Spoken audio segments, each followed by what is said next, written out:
We're here on the Four Horsemen yet again, guestless, as Saudi Arabia has terrified everyone into not participating. I mean, here's the thing. We're going to talk about the EWC hilarious Amazon Prime documentary.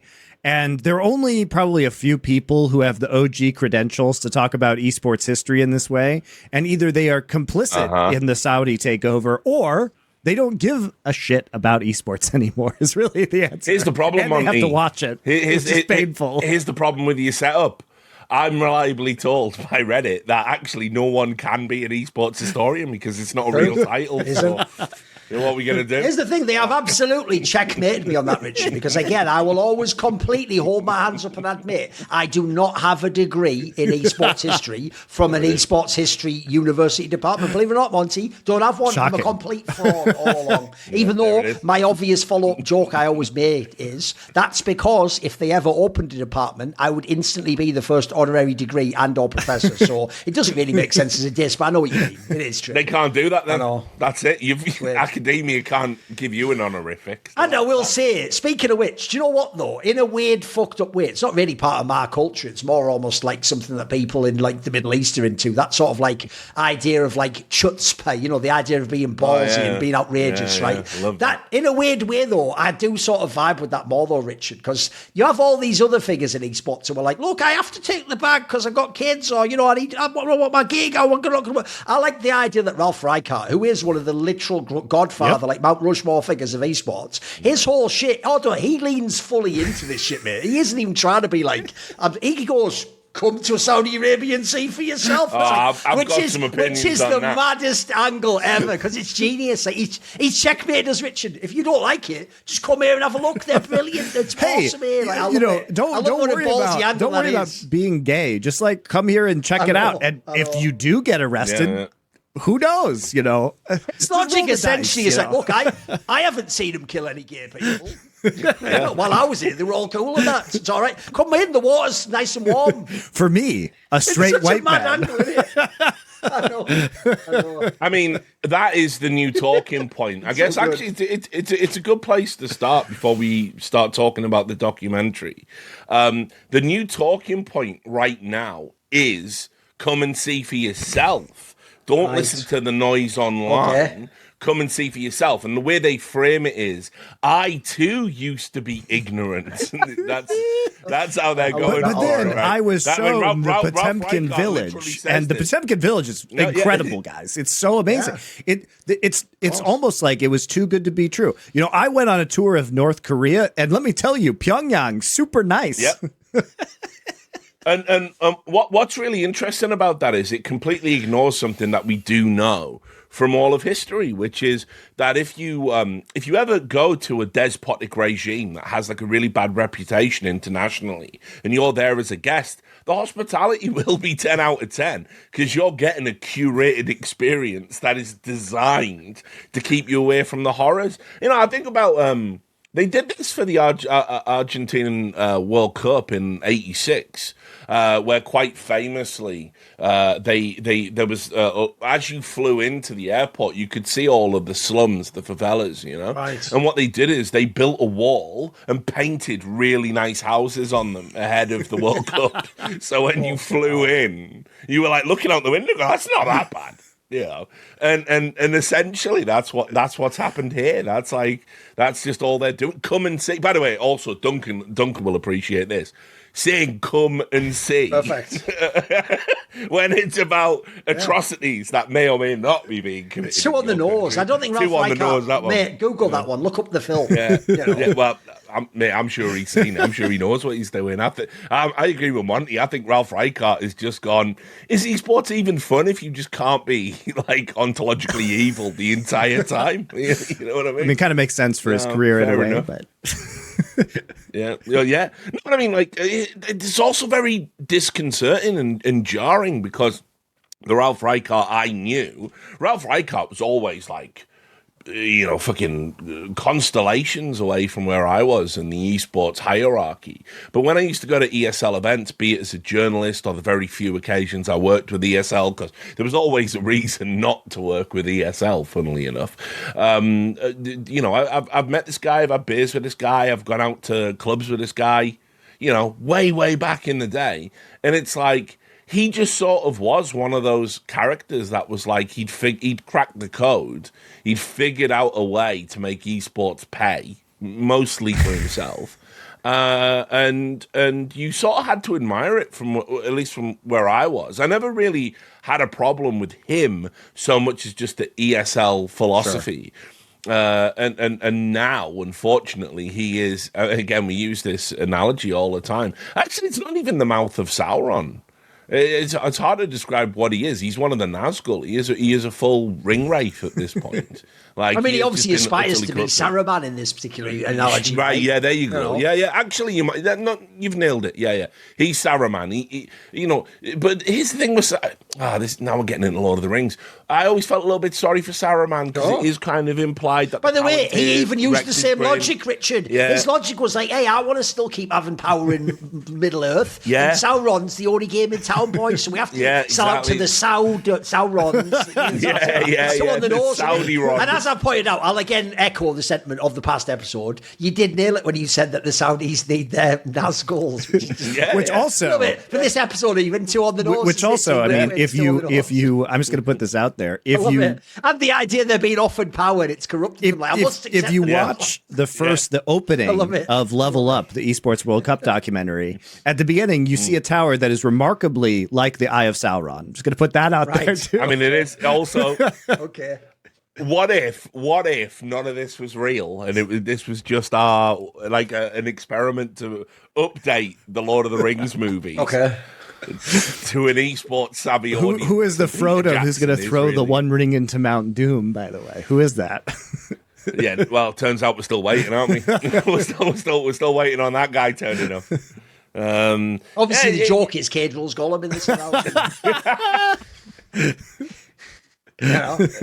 So by the way, to tie back into what you were saying, though, another thing I also get the vibe with from the Ralph Reichardts of the world, it's actually a point I made about people like Caedrel and others that I do think is a very legitimate psychological phenomenon as to why people also feel like they are not just like allowed to, but they're actually almost like obliged to take the Saudi bag. There's a sense, Richard, of, and it obviously definitely applies to Ralph Reichart. I built esports. I built it from nothing. I built it when we didn't get paid anything, and to even have a sponsor was a big deal. And I built all these companies that now have been bought. So why shouldn't I get to enjoy all the benefits of when all the billions come in? Why shouldn't I? Essentially, it really is the Billboard thing of like, why shouldn't I have it? Like, if someone else is going to have it, then why shouldn't it be me? That is actually like a very big sort of like fucking mental reason. I think a lot of people allow themselves to do this. They just sort of go, if someone's going to get rich off it, should be me. Should I house it the whole time? Here's the thing. I don't know how you felt about it back in the day, because obviously you lived through CPL. Right, and with Angel Munoz and all of that bullshit, and then I was kind of getting into the scene in the aftermath of CPL, and then I lived through CGS, and then obviously the whole fucking economic collapse of like 2008, 2009, and then by 2010 we watched this new golden age kind of emerge from the rubble of it all. And it's like, I used to say, if you had survived up until 2008, 2009, and then you cashed out in 2010 somehow, or if you took that VC money in 2016, I said you were entitled to it because you'd already lived through two bubbles that popped. And like to this day, people like Audi, CPL still owe him about 50 grand. You know what I mean? Right. And so I can understand taking a bag. I've never had a problem with a bag per se, and I definitely think there's a hierarchical structure of who should get the bag, it's like constructed quite carefully. He went bankrupt here. Like Jason Licht deserves a bag. He deserves a bag. He might have got a bag from the Dallas Cowboys, but I'm talking about a retire for life. Maybe even consider buying a timeshare on a private island. Not that kind of island. Kind of bag. Not that island. Sorry, it's never that island. It's just in the news right now, so just in case. But people like Jason Licht deserve a bag. Now the problem we've got is the only bag that's going around at the moment is Saudi Arabia, and so look, for the Ralph Reikarts of the world, I can see where they're coming from. I don't agree. I'd never take the bag, but I can see their angle. The angles I can't see are the Steve Arden sets of this world. That's what I can't. Well, the mask slipped on the Steve Arden set in this documentary, which I found to be quite fascinating. Oh, hilarious. At the end of this, the mask slippage was crazy. Oh yeah, I mean, but so he's Johnny Come Lately, essentially, in the grand scheme of esports, historically speaking. He came up with Curse and all of that shit, and I know, obviously, I'm missing out some of his earlier history and what have you. He's not OG by any. I mean, he was a pro player in the early days of League of Legends.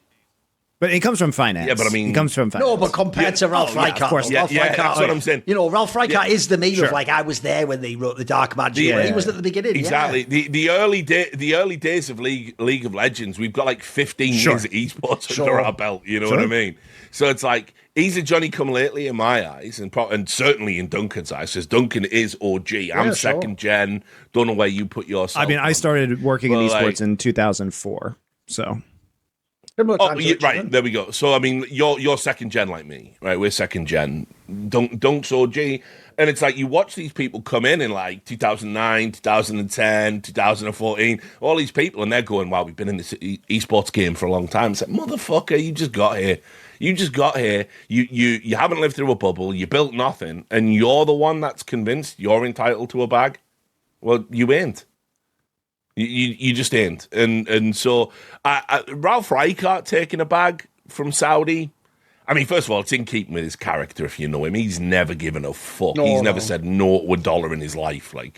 And then the other aspect of it is Ralph Reichart did somehow keep the lights on at ESL. ESL is one of the most profoundly impactful companies in the history of esports. Yeah. That there is. And, I say that as someone that's been opposed to their existence for the vast majority that's where I got my start in esports, right? Was basically ESL was running the most important Warcraft 3 league, which was the WC3L in the early 2000s. And so I was the manager of Verge, which was a gaming team at the time that, Freak from League of Legends played for. And so we were an American team, and I was the manager of the team, and we competed in most of the work I was doing was basically managing the participation in WC3L. So, and I was casting. Yep. So that's what I was doing. So ESL has been for a long time the most important entity in a variety of circuits, over 20 years. But it is sweet. I obviously used to work for SK Gaming, and one thing I always used to say about that company, because I had my disputes and differences with the guy, the Slash, who runs that company. I mean, funnily enough, both of these companies were founded by the same groups of people, basically. But Ralph Reichart himself started fucking SK and ESL, and then I think originally Alex the Slash was in ESL, and then he came over to SK, and they did a swap around at the beginning. But one thing I've always said about those two companies, because remember, to this day, SK Gaming exists. They're still in League of Legends. There's certain games they aren't as big in as more, not the same scale they were before. But I always say, it is incredibly impressive that SK as a team org and ESL as a tournament organisation essentially just existed the whole time. They didn't do NIP shit and just have breaks of years off where you don't have any funding and you pretend it doesn't exist and you pretend it was there the whole time. They were here the whole time. They've been the backbone of European esports the entire time. And actually, even what Richard said there, just to keep the lights on and run as an actual business, because these were in the pre-VC era, that is actually very impressive. You've got to give someone a congrats for $1 billion base level of competence that actually doesn't exist in our industry, mate. We are the fly-by-night industry where people come along. Think of the Meet Your Makers of the world. You're the biggest dog in the world one day. 2 years later, you're nobody, you owe everyone the money and you fuck off in disgrace. And then you come back under another name, or the same people come back in a different team or whatever. No, these people who did these massive orgs, they really were there from day one. They were the best at one point in time. And at a minimum, they've managed to survive through all the fucking trials and tribulations. So I know what you mean. If that person then is like, I want the bag, I don't have a problem with it. My problem obviously is you then spinning it as like, and this is the best thing that's ever happened. Because actually, one area, if you want to start talking about the documentary, look, we can go and dive into some of the hilarious minutiae. But actually, one thing I want to address at the beginning, as someone who cares about history and especially the context of how you frame things in historical artifacts like documentaries, by the way, which, remember, in the future, the joke is in 15 years, if you ask someone about the Esports World Cup and someone's a new media figure, the first thing they'll do is watch this documentary and think, right, whatever they say in the first few episodes, that must be what it was like. And I can tell you the reason why you do this, when we'll get into some of the specifics, but why you do weird things like pretend the tournament's more important than it is, pretend it was here before it was, pretend certain teams are important and rivals that aren't in the same way. I can tell you why you do this, and I'll give a very quick cultural analogy people might be able to understand. If people know one of the big British cultural TV shows is the show Doctor Who, because it's existed again throughout all of history, basically, in every generation for about 40, 50 years at this point in time, there's been a Doctor Who series with a different Doctor Who addressing different topics. And one of the things they started to do was, this was one of the shows famously on the BBC that went down that woke route of like, everyone gets like what they call the Netflix treatment. You get gender swapped or race swapped, or you do some ahistorical thing. And what they did, Monty, is they're the only people I've ever seen who just said the quiet part out loud. They didn't do the usual thing of like, well, you know, that's just the cultural norms of the moment and we want representation for people from different minority groups and sexual... They didn't do the usual thing. What they actually said straight up, the writer of Doctor Who, Monty, is he actually just straight up said, oh yeah, what we're actually going to do on this show is we're going to basically be ahistorical. We're going to insert like black and gay and women characters in history where they weren't. Like, for example, we'll show like a British king from like the 1700s as like a black actor. And he said the reason we're going to do this is why this guy's very bold to say this, is essentially because that's like what we're going to like sort of cheat history to sort of almost make it how it should have been, was the logic there. And make it so that in the future, this is, well, the reason why I bring this up is I think that is also the purpose of this documentary. The point here is this, like I say, they are making a fake history today so that then when that becomes established and we are 10 years down the line, it'll just be the real history. Like, think about it, right? If this is like a massive Amazon production, mate, what's the odds instead they find this video that we've done or a video on my YouTube channel where I break down all the bullshit and we're just going to be some side, we're like something off the edge here. Maybe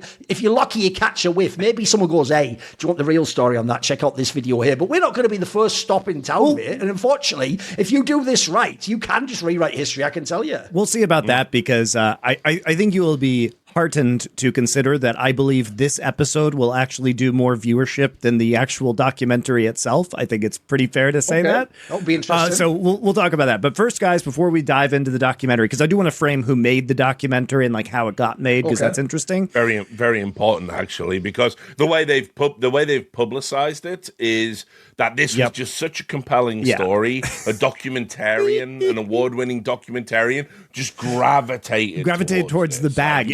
It was actually a bag so large that it has its own gravitational force that just sucked R.J. Cutler into it. Oh wow, this is but unfortunately that isn't what happened. And as we know from the credits, this was a contrivance. This is completely created by the Esports World Cup Foundation as a piece of propaganda. I mean, that's exactly what this is. I mean, Duncan's absolutely nailed on.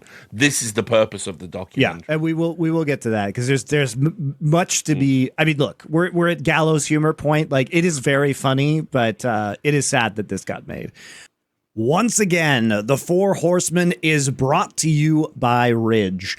What is Ridge? Well, they're fantastic wallets with a lifetime guarantee. They're the last wallet you'll ever need. Boom. Here's mine. It's in lovely carbon fiber. If you've been lugging around a fat leather bifold with you for years, why don't you switch over to something that's nice and thin? Basically indestructible. Mine also has a money strap on the back side. If you want that, that is a feature that you can get on your wallet. Otherwise, it holds up to 12 cards that you just pop out just by putting your finger in the little notch. These things are fantastic. And not only can you get luggage, key rings, new wallet from Ridge, but right now they are doing their epic sweepstakes for the 5th time. 2 lucky winners will get to choose between the following pretty insane prizes: a $280,000 Lamborghini Huracan Sterato, a $100,000 Hennessy Velociraptor, or $100K in cash. That's a lot of reasons to pick up your Ridge gear right now, guys. There's no reason not to enter. You can enter for free right now at ridge.com. And if you want to boost your odds, every dollar you spend on Ridge's site gets you 1 additional entry. So if you're ready to upgrade your wallet and maybe your ride, for a limited time, head over to ridge.com and use code HORSEMAN, singular, M-A-N, at checkout for 10% off your order and a chance to win Ridge's biggest sweepstakes ever: a Lamborghini Huracan Sterato, a Hennessy Velociraptor, or $100,000 in cash. No purchase necessary to enter, but every dollar you spend gets you more entries. That's ridge.com and use code HORSEMAN. After your purchase, they will ask you where you heard about them. Please support our show and tell them the Four Horsemen sent you over to try and get that new ride. Before that, though, I do want to dive into, because we did promise last episode that we'd talk about the LS response to the bag taking question. So, look, I'll say straight up, like, LS has been a long time friend of mine, like long time friend of Thorin's. I don't know what your relationship is with him, Richard Lewis. Like, to be very clear, do consider him a friend, even though we're one of those friends that, like, you know, we'll only talk when there's some sort of fucked up esports crisis happening. But, like, I never had a problem with him at all. I do ever at any stage of my life. He used to come on my fucking League of Legends podcast before Riot essentially shut that down. First Blood, he was a regular guest. Nothing but love in my heart for him. But he's been a guest on many Elephant shows. He's very respectable. And for what it's worth, Ellis is a wonderful person in general, like behind the scenes. I legitimately believe. I mean, by the way, this whole topic here, this is the angle that people miss, Monty. In his own misguided way, he's trying to be principled. I'll even tell you, I'll give him extra props that I won't even give to many other people in the industry. Bro, I almost think LS, I think Dom also fits this category. They actually are some of the only people who are the rock stars of esports right now, who hold up the whole fucking industry with their viewership and impact, who almost like are cool enough that they don't act that way. Like, one thing about LS that might shock people is, obviously he heavily agrees with like the fucking, he was massively on Reckless's side in a similar scenario when I made my video. But if you ever watch Ellis's stream where he addresses my video, he goes out of his way to point out that like he just has different opinions than me. He doesn't like throw me under the bus. By the way, that would have been super popular with his fan base. They were hating the fact that he wouldn't do that. But because he knows me and he knows I'm a legit person, he wouldn't do that. I actually thought that was a very principled stance to take. So in a sense, I can tell in this sense also, Monty, he thinks he's doing the same thing here for Caedrel. He thinks he's sort of like,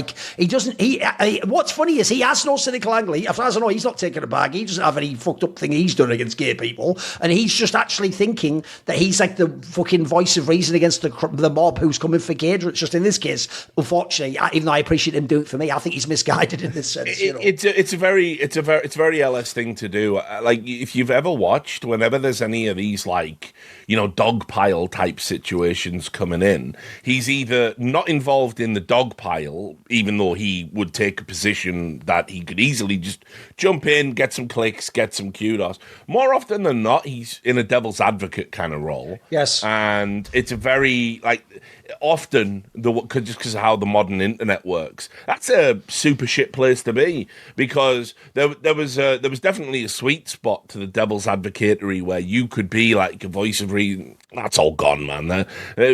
Playing devil's advocate now is just shit. What you're supposed to do is you're meant to assess the battleground and go, well, actually, there's enough people on the opposite side to what's popular that I can grift them, and I'll just play overtures to them and what they want to say. Like, that's bloody woke nonsense. yes, you're our new god. We love you. Yes. Well, right. So you can do that. Or you just go with the crowd. And you do one or the other. You don't sit in the middle and go, guys, we're all friends.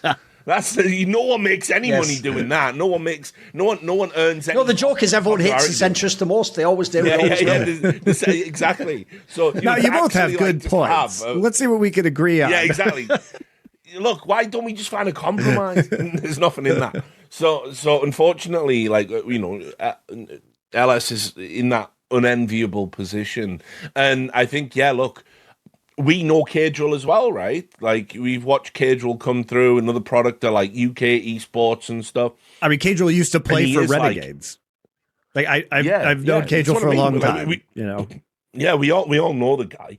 But I do notice there's a trend, Ninja, Caedrel, basically, Monty. People are absolutely at their lowest when they work with you. And when they leave, they become the most impossibly overjoyed success imaginable. But they just, it's about But Thorin, why can't that happen to me? Companies. I know, I don't know. I don't get it, mate. I don't get it. There is, of course, some sort of, we can get back to Lord of the Rings, there is some sort of, like, impossible, you hold it power that you can't win. Yeah, exactly. But, you're just Samwise carrying Frodo. You can't carry the ring yourself. That's true. I might not be able to carry the ring for you, Ninja. But anyway, so we haven't got a problem with Caedrel. It's just that, like, what do you want us to do? Do we have to not notice what you've done? Do we have to pretend you didn't delete those tweets? Do we have to pretend that what you're doing isn't completely antithetical to everything you've said? And then it's like, look, okay, do it quietly. Could you do it quietly? Yeah, just take the bag. We'll meet you halfway. If you do it quietly, we'll meet you halfway. But no, you want both. Yeah. And that's the problem. This is our whole thing. If you just accept you can't have both. You can't have the cultural cachet of going, you're down with the gays, mate. Like, yeah, what up? Hey. Remember, the only real price is like a week of bad comments, isn't it? Yeah, and then go... Take your bad week of comments having that Saudi and fuck off and take the money. There you go. Yeah. But their whole thing's like, and I'm being criticised too. I don't think that's that big a deal. Exactly. And people are criticising me. I know. Oh, you are sleeping on a mattress stuffed with bloodstained cash, bro. Like, what do you want? So it's like, unfortunately, I think what Nick was kind of thinking of when he came into this was like, he's been in that position, like probably at least like 3 times I can think of. He's been the enemy of the day. And what I mean by that is when the whole internet comes out to fuck you up. And it's happened to me, it's happened to Duncan, it must have happened to Monty, right? Of course. So when that happens, it actually, look, I don't want to sound like a pussy, but like, it's kind of fucked up, because it's like, every time you open, like, social media might be your window into the world if you don't have a particularly balanced life, and a lot of us in esports don't have a balanced life at all. So every time we go to open the window to the world, I wonder what's happening. Fuck you, kill yourself. Yeah. Right, well, come back in an hour. And it's not getting better in an hour. It's like a 48-hour deluge of everyone that's ever had beef with you coming out of the woodwork. And also people who you may have formerly respected or worked with just fucking dogpiling you like pieces of shit. Yeah, that's the other problem as well, right? People who nominally like you, people you think like you, they're then tempted into the shit. Look how it's going. The tide is turning. Fuck, maybe Mordor is going to be the... We'll just do Lord of the Rings analogies all episode. Maybe Mordor is going to be the dominant power. Maybe Gondor is going to fall. So fuck it. Yeah, also, by the way, it works. The reason that also works as an analogy, if you think about it, is it was indeed Amazon who also fucked up Lord of the Rings in a way, didn't they? They also took Tolkien and perverted something. Also, you're named after a Tolkien character? There you go. Yeah, I mean, it's all happening. It's all happening. It all works.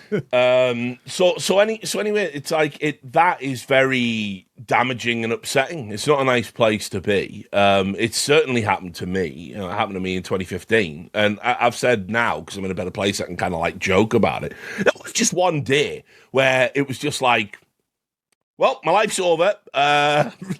It's done. I might just kill myself in the hotel room. I might just actually do that. That might just be easier than dealing with the fallout from all of this DreamHack stuff.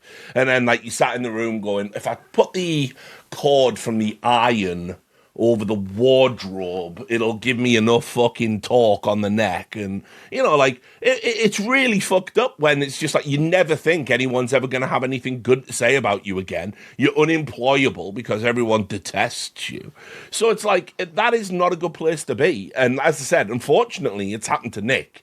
And it's happened to all of us. And it's like, he saw that happening to Caedrel, I think. And so he was like, I don't want... Get down, Mr. President! So he's like jumped in. It's why the thing that's most memeable, sadly, about this, that got him in trouble, was that weird line about like how he has this cognitive empathy. I know what he means by that. That's exactly what you're saying, Richard. He's also been himself in the centre of the storm when people are attacking you like this. And he knows that, like, even if you... In this case, he doesn't think he's done anything wrong. But even if you've done something wrong, that still is somewhat inhuman treatment, because it is just like you're just getting mobbed by people and just fucking... You're in the town square and the stock's getting all the fruit thrown at you. But I think the issue here is, like, I felt like most of the probably, I'm sure Caedrel got some nasty messages. Like, I'm not going to say he didn't, because obviously we all know those come in. I'm sure people told him to kill himself, because they always do. But most of the criticism was pretty, I think, justified given what he had said and done previously. I think so, yeah. And like, and I understand why Nick wants to come in and do this, but also the way he did it was not helpful to Caedrel, because basically the arguments... Listen, it was helpful in this sense, Monty. He stupidly was the flak grenade that attracted all the attention to himself to get destroyed, while Caedrel got like a few days of reprieve, like, oh, thank God that LS guy's taken off. But I agree, he didn't help Caedrel's cause. If anything, he made it worse. Yes, because the problem is that he used all of the arguments that we know are bullshit, and like using the whataboutism and like talking about, well, wait till you find out where cobalt comes from in your phone. And I'm just going to explain. He's now made cobalt a meme. That was actually a good point before. You made it a meme now. So he's an ally. Yeah. 360 that is the worst memeable one, isn't it? The idea of like, listen, except when he isn't working with regimes that kill people, he's totally on board, he's squared. Yeah. It is mental, isn't it? Like, he only works with Hamas 3 days a week. The rest of the time he's completely on Israel's side. Like, excuse me. Exactly. Look, he likes to dig them tunnels. I know. So I thought it would 5 days out of the year. Give him a break. I thought it'd be good to talk about just like why, these arguments don't work at the start of this, because it directly ties into the Esports World Cup and the conversations we've been having, which is like, we all know there's no ethical consumption under capitalism, guys. There's a difference, though. Yeah, that's played out. We all know that. Yeah. I feel like everyone on some level agrees with it. Of course. The problem, obviously, is that when people say that, they do then mean, therefore the conclusion is you must do my form. Therefore you must. It's like, well, listen, the first part of the sentence, you had me in the first half. The second part, I can't go along with that. So, but I think we all, the funny thing is, I actually think I agree with you, Richard. That is actually a played out point. I feel like every person, even like right-wing boomer people on some level, know that, yes, all the money has some level of blood. The question, obviously, is how many hands did it pass through? How much agency did you have? And what you but I feel like can you live a normal life without the things? You know what I mean? And sure. And by the way, he is right. Yes, cobalt is mined in a horrific way. We should all be more considerate of that. We could all move into the Great Smoky Mountains in Appalachia and live off the land and without, with our own well and no electricity. We could do that. That's true. The joke being, people actually think that's like the secret plan of Last Free Nation to make an actual real our own ethno state or something in the mountains of Appalachia, like you say. But it's not. It's just a fucking video game company that makes podcasts. But again, guys, keep fanficking that shit, because we called it Last Free Nation, which now seems incredibly prescient. We just did it because it was a funny name based on a pirate theme, but it turned out that actually became our destiny to be the Last Free Nation as a literal checks notes murderous regime silences everyone in the entire industry using a mixture of wealth and intimidation. So in some ways it was on the nose, Monty. You nailed it. Who could have known at the time?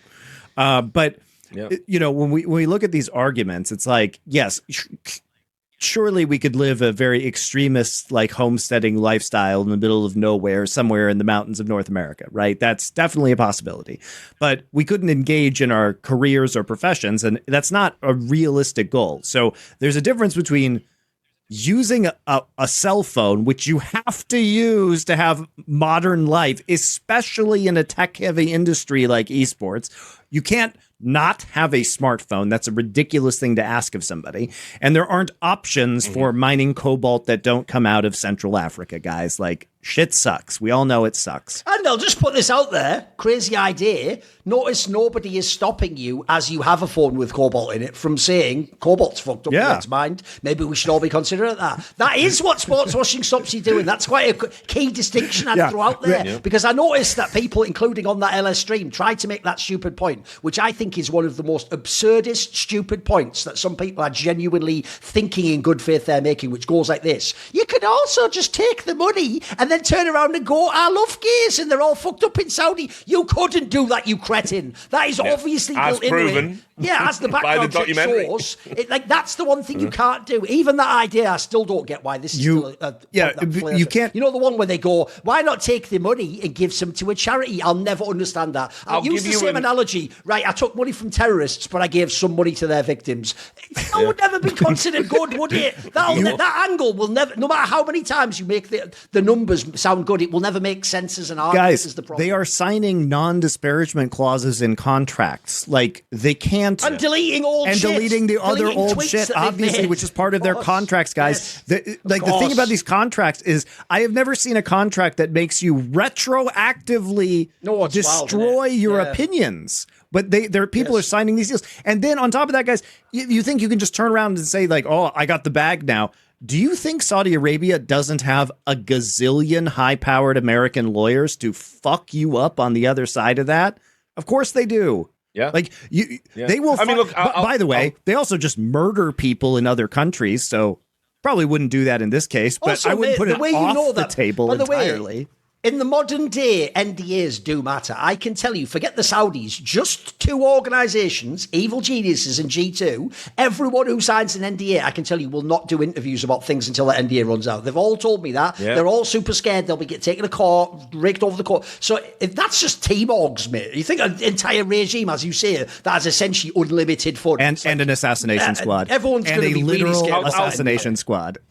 I'll give you another point as well. You know what, you were using the analogy of cobalt, right? So it's like, here's another problem with the, we all agree, got to have a phone. We just have to have one, right? Like, it's like, we could live a lifestyle where we don't, but here's the problem. Where are the non-cobalt phones? True. That I can go and buy? Yeah. What's the ethical alternative? Yes. There really isn't one. And whereas in this instance, there are plenty of alternatives. Speaking of being an ally 360 days of the year, how about you just, here's an idea, guys. How about you just be an esports co-streamer 360 days of the year and then not be one 5 days of the year? Whoa. Like, I don't understand where it's like the argument of, okay, look, we all know esports is basically make hay while the sun shines, right? Like, being a streamer, you got to just get at it and do as much as you can in a short period of time, because, like, some people are just inexplicably popular and they themselves on some level know this isn't going to last. Which, by the way, is in theory actually a better argument, though, which is the idea of, like, if I don't take the bag now, there might not be one in 3 years. That I actually can understand. I agree with that. It just still doesn't justify it, does it? But that's actually a better argument. It doesn't justify it, but yeah, at least it's a better framing. Yeah. Whereas, like, the problem with the argumentation around, so I must do a deal with Saudi, is I know how much you're making anyway per year. Insane amounts millions of money, like unfathomable amounts. Yeah. You're making millions every year anyway. So to say, well, I have to have this instance where I get 100 grand a day for 2 weeks, well, it's like, it's a drop in a bucket, right? So it's like, you're not even selling your principles at market value, like what you're worth. You're selling the principles just to have more. And so what to bring it back to Nick, what he's done is essentially defend the indefensible because he doesn't want the person that's doing the indefensible thing to get heat because he can empathize with what it's like to get heat. Now, I don't think Nick's ever done anything equivalent to this. I can't think of a time he's ever sold out his principles. Can't think of a time he's ever sold out full stop. Can't think of a time he's ever been really on, like, you know, on the bad side of the argument, right? On the joke is, even when he defends Joe Marsh, I know he does that for real things Joe Marsh did for and to him, which I always tell him this, like, but he didn't do those things for me, so I don't give a fuck, mate. Look, if he was really nice to you, I totally understand why you're really nice to him and you think he's got a different side, but even on that one, he's just misguided. He's not wrong. He's doing it for good reasons. Duncan and I have this relationship for everyone at home. There are people Duncan knows I don't call out and will actually defend because I value loyalty, which is the rarest personality trait in esports. I actually value loyalty quite highly, and if someone has been nice to me, I might give, you know, it's like Spider-Man in fucking Family Guy. Everyone gets one. I might let you slide on something. I don't mean from a journalistic standpoint. If you do something that's unethical and it's in the public interest, obviously I'm coming to get you. I don't give a fuck who you are. But if you just make, you know, look, we got friends who took the Saudi bag. And what we do is, well, what I do, again, I'm not speaking for you guys, I might omit their names while making a broader point about how bad it is to take the bag. I don't need to tunnel in on the people. Like, when we talk about this documentary now, I know you guys are going to bring up some names. I'm not gonna say anything bad about those names. I had friends that were in this documentary. We all have friends in this documentary. I got people that, like, lifted me up when I was at my lowest point in this documentary. I'm not shitting on them now. You know what I mean? Like, I'm just not doing it, guys. I ain't gonna do that. And in a weird, fucked up way, it is kind of. It's a very tough road to walk. Where Nick put himself, I get it. Like, it's very tough because when you see somebody that you like or you care about or who's been good to you or shown you loyalty or maybe, like, they were the get down Mr. President when people were fucking firing bullets at your head, you want to reciprocate. It's just... By the way, one thing you're touching on here, though, I think is a key point to make, which is one thing I think is a very unfair shit attempt at a gotcha on us when it comes to this topic, is the notion of, like, that we are obliged, Richard, me and you specifically, to call out every single person who took the money. It's like, no, I'm sorry. We never ever signed up to be the sheriff of esports. We don't have a badge. We were never given any of the perks of being a sheriff, by the way, including that would include like a living wage, respect, authority over, but you know, all the things you won't give any of us. So since we didn't get it, yes, guess what? Like all humans, we are self-motivated by things that matter to us. And that means that, yes, I will hunt down people I don't like who did this much more than people I like who did it. Now, certainly I agree with you. If there's a journalistic standard involved, like the person I was involved with did something fucked up, here's what people don't know. Maybe I still wouldn't call that person out. The difference is, though, I'd find a journalist who didn't have a personal connection to him and just give them the info and go, look, mate, you have at it. Like, at the end of the day, I can't do it. Yeah, I'd have to be. But that's one area. I think that's one of the worst straw men you have, which is because the example is the Caedrel one. People told me, well, why don't you do a video about all these other people? So now to make one video, I have to make 50 videos. Like that's absurdity already. Like, I can't. There's no logistical time for that. Secondly, I have to make 49 videos that won't get any views and have no interest in the industry. It doesn't make any sense for my business model. And then lastly, like I say, I'm really making a video to go, Dagon's there. Oh, he hasn't said anything about gays or Saudi, but he's there as well. End of this video. Now, would you like to watch one where Caedrel on record lies a bunch of times? Like, people are taking this too far. We're not the sheriffs, Richard. We just do the stories we care about. If you care about a story, get your guy on it and get him to do it. Go ahead and do them all. Do them all. But yeah, it's like, you know, that's the other key distinction. Like, you know, it's just the moral grandstanders, man. Like, because, like, you have to understand, for people like us, maybe it comes across as some sort of fucking distilled form of autism or something. But, like, our principles really do inform our personality. And, like, there is, like, a bunch of journalistic principles, like, that I already held in my life that probably on some level drew me towards journalism. And the more journalism I did, the more it kind of created a feedback loop of those, you know. And it's like, so the unfortunate reality is, like, the people who have been hypocritical, the people that have sold out their principles, yes, they do fucking stand out more. Of course they do. And I am drawn to criticizing those people. Meanwhile, I might have a friend who's like, look, Rich, man, I just got my first kid. I got to take this bag, like blah blah. Times have been hard. You know, it's been lean for me. And I'll go, okay, well, the money still sucks and what you're doing still sucks, but like, I don't have to don't have to come off the top rope on you in public. I've said that I think casters should take the jobs at Esports World Cup, and I believe that. I mean, if you're the most interesting one of the three of us, because I do think on some level, like there was definitely a zig where you zagged, where you probably could have been doing this. Oh, for sure. I actually think that. Me and Duncan were absolutely in a corner. No. Like basically when this all started going down and the absorption, you know, the purchase of Face It and ESL happened. I mean, I was consulting for them at the time. Now, I signed my consulting contract prior to knowing that this was happening, right? But like, there is a world where I seriously believe that if I had wanted to work full time on these projects, like I could have probably worked full time on this documentary. No joke. Like I could have worked in production. I could have worked with their dev relations. You know, I have friends that I could have seen you as the talking head. See Team Liquid as a StarCraft, and then they're like, but of course, then the Falcons. But like, think about me as well. Like, so there's several different angles that my life could have gone. Probably I wouldn't have been talent. I probably would have been like in a VP role or something like that, but working with production or working with the devs.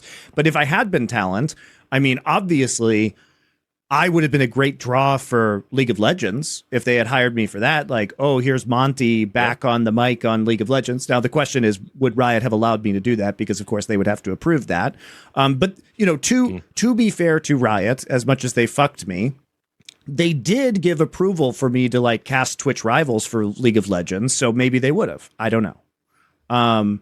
But there's certainly like that possibility. There's certainly a possibility with my multi-esport background that I could have been in the job that Quickshot's in, right? So I think there were. I mean, obviously, very jarring hearing him record all the pickup lines in this fucking documentary as well.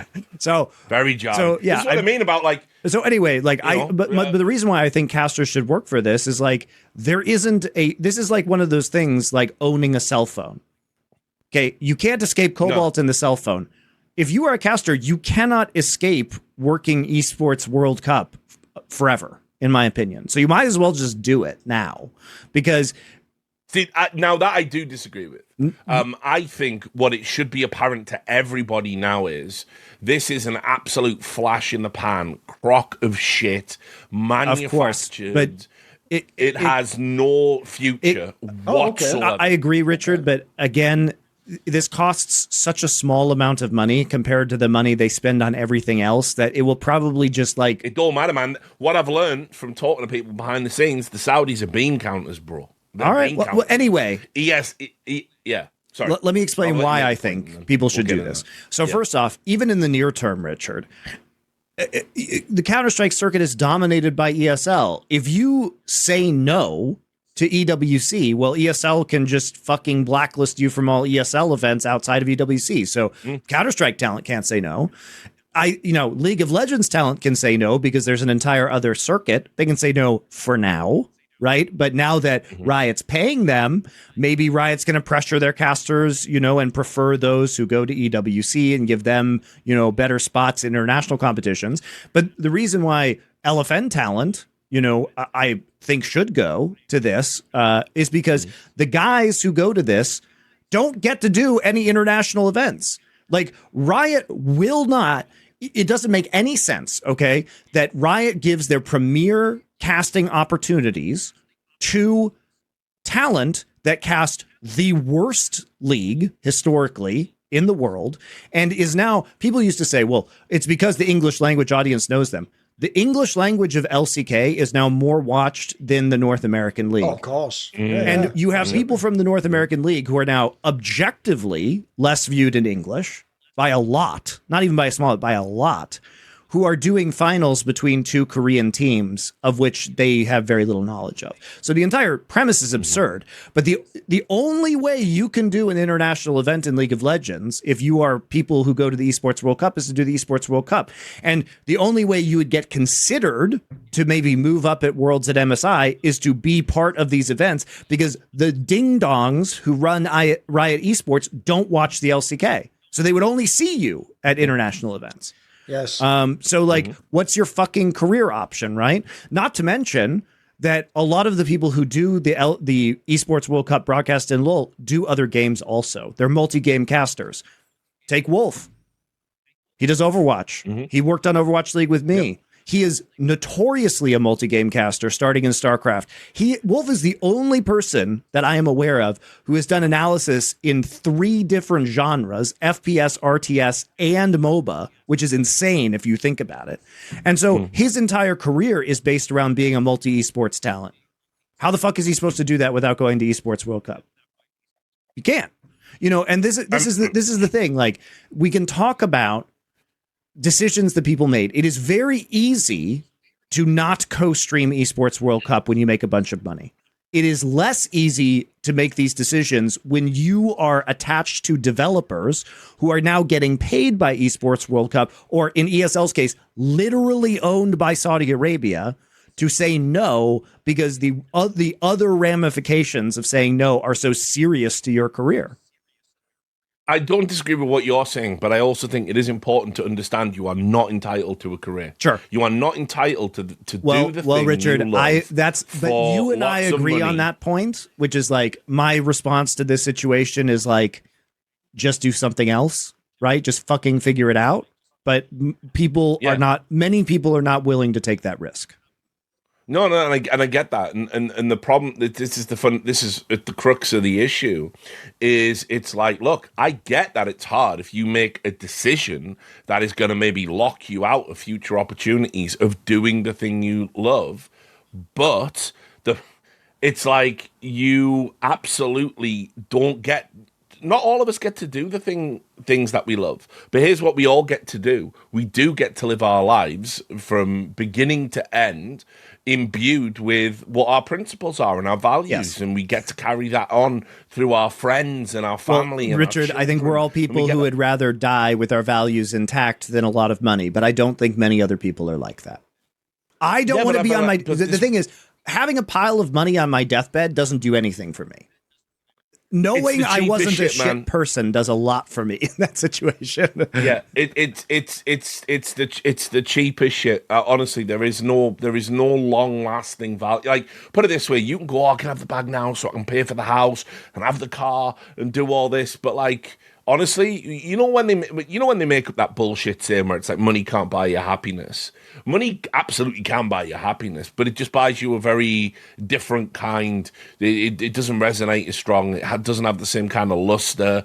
It's basically, it buys you like some temporary ephemeral happiness, the type of trivialities and trifles that you're meant to grow out of over time as you progress through your life, and you're meant to become deeply philosophical and spiritual, and you're meant to get a better handle on like the infinite cosmos and all this stuff. That's what's meant to happen as you get older. But like, sure, you can live in a fucking deferred state of fucking arrested development for the entirety of your life, and just anything you want on a whim, press a button and it appears. What's the fucking point? Yep.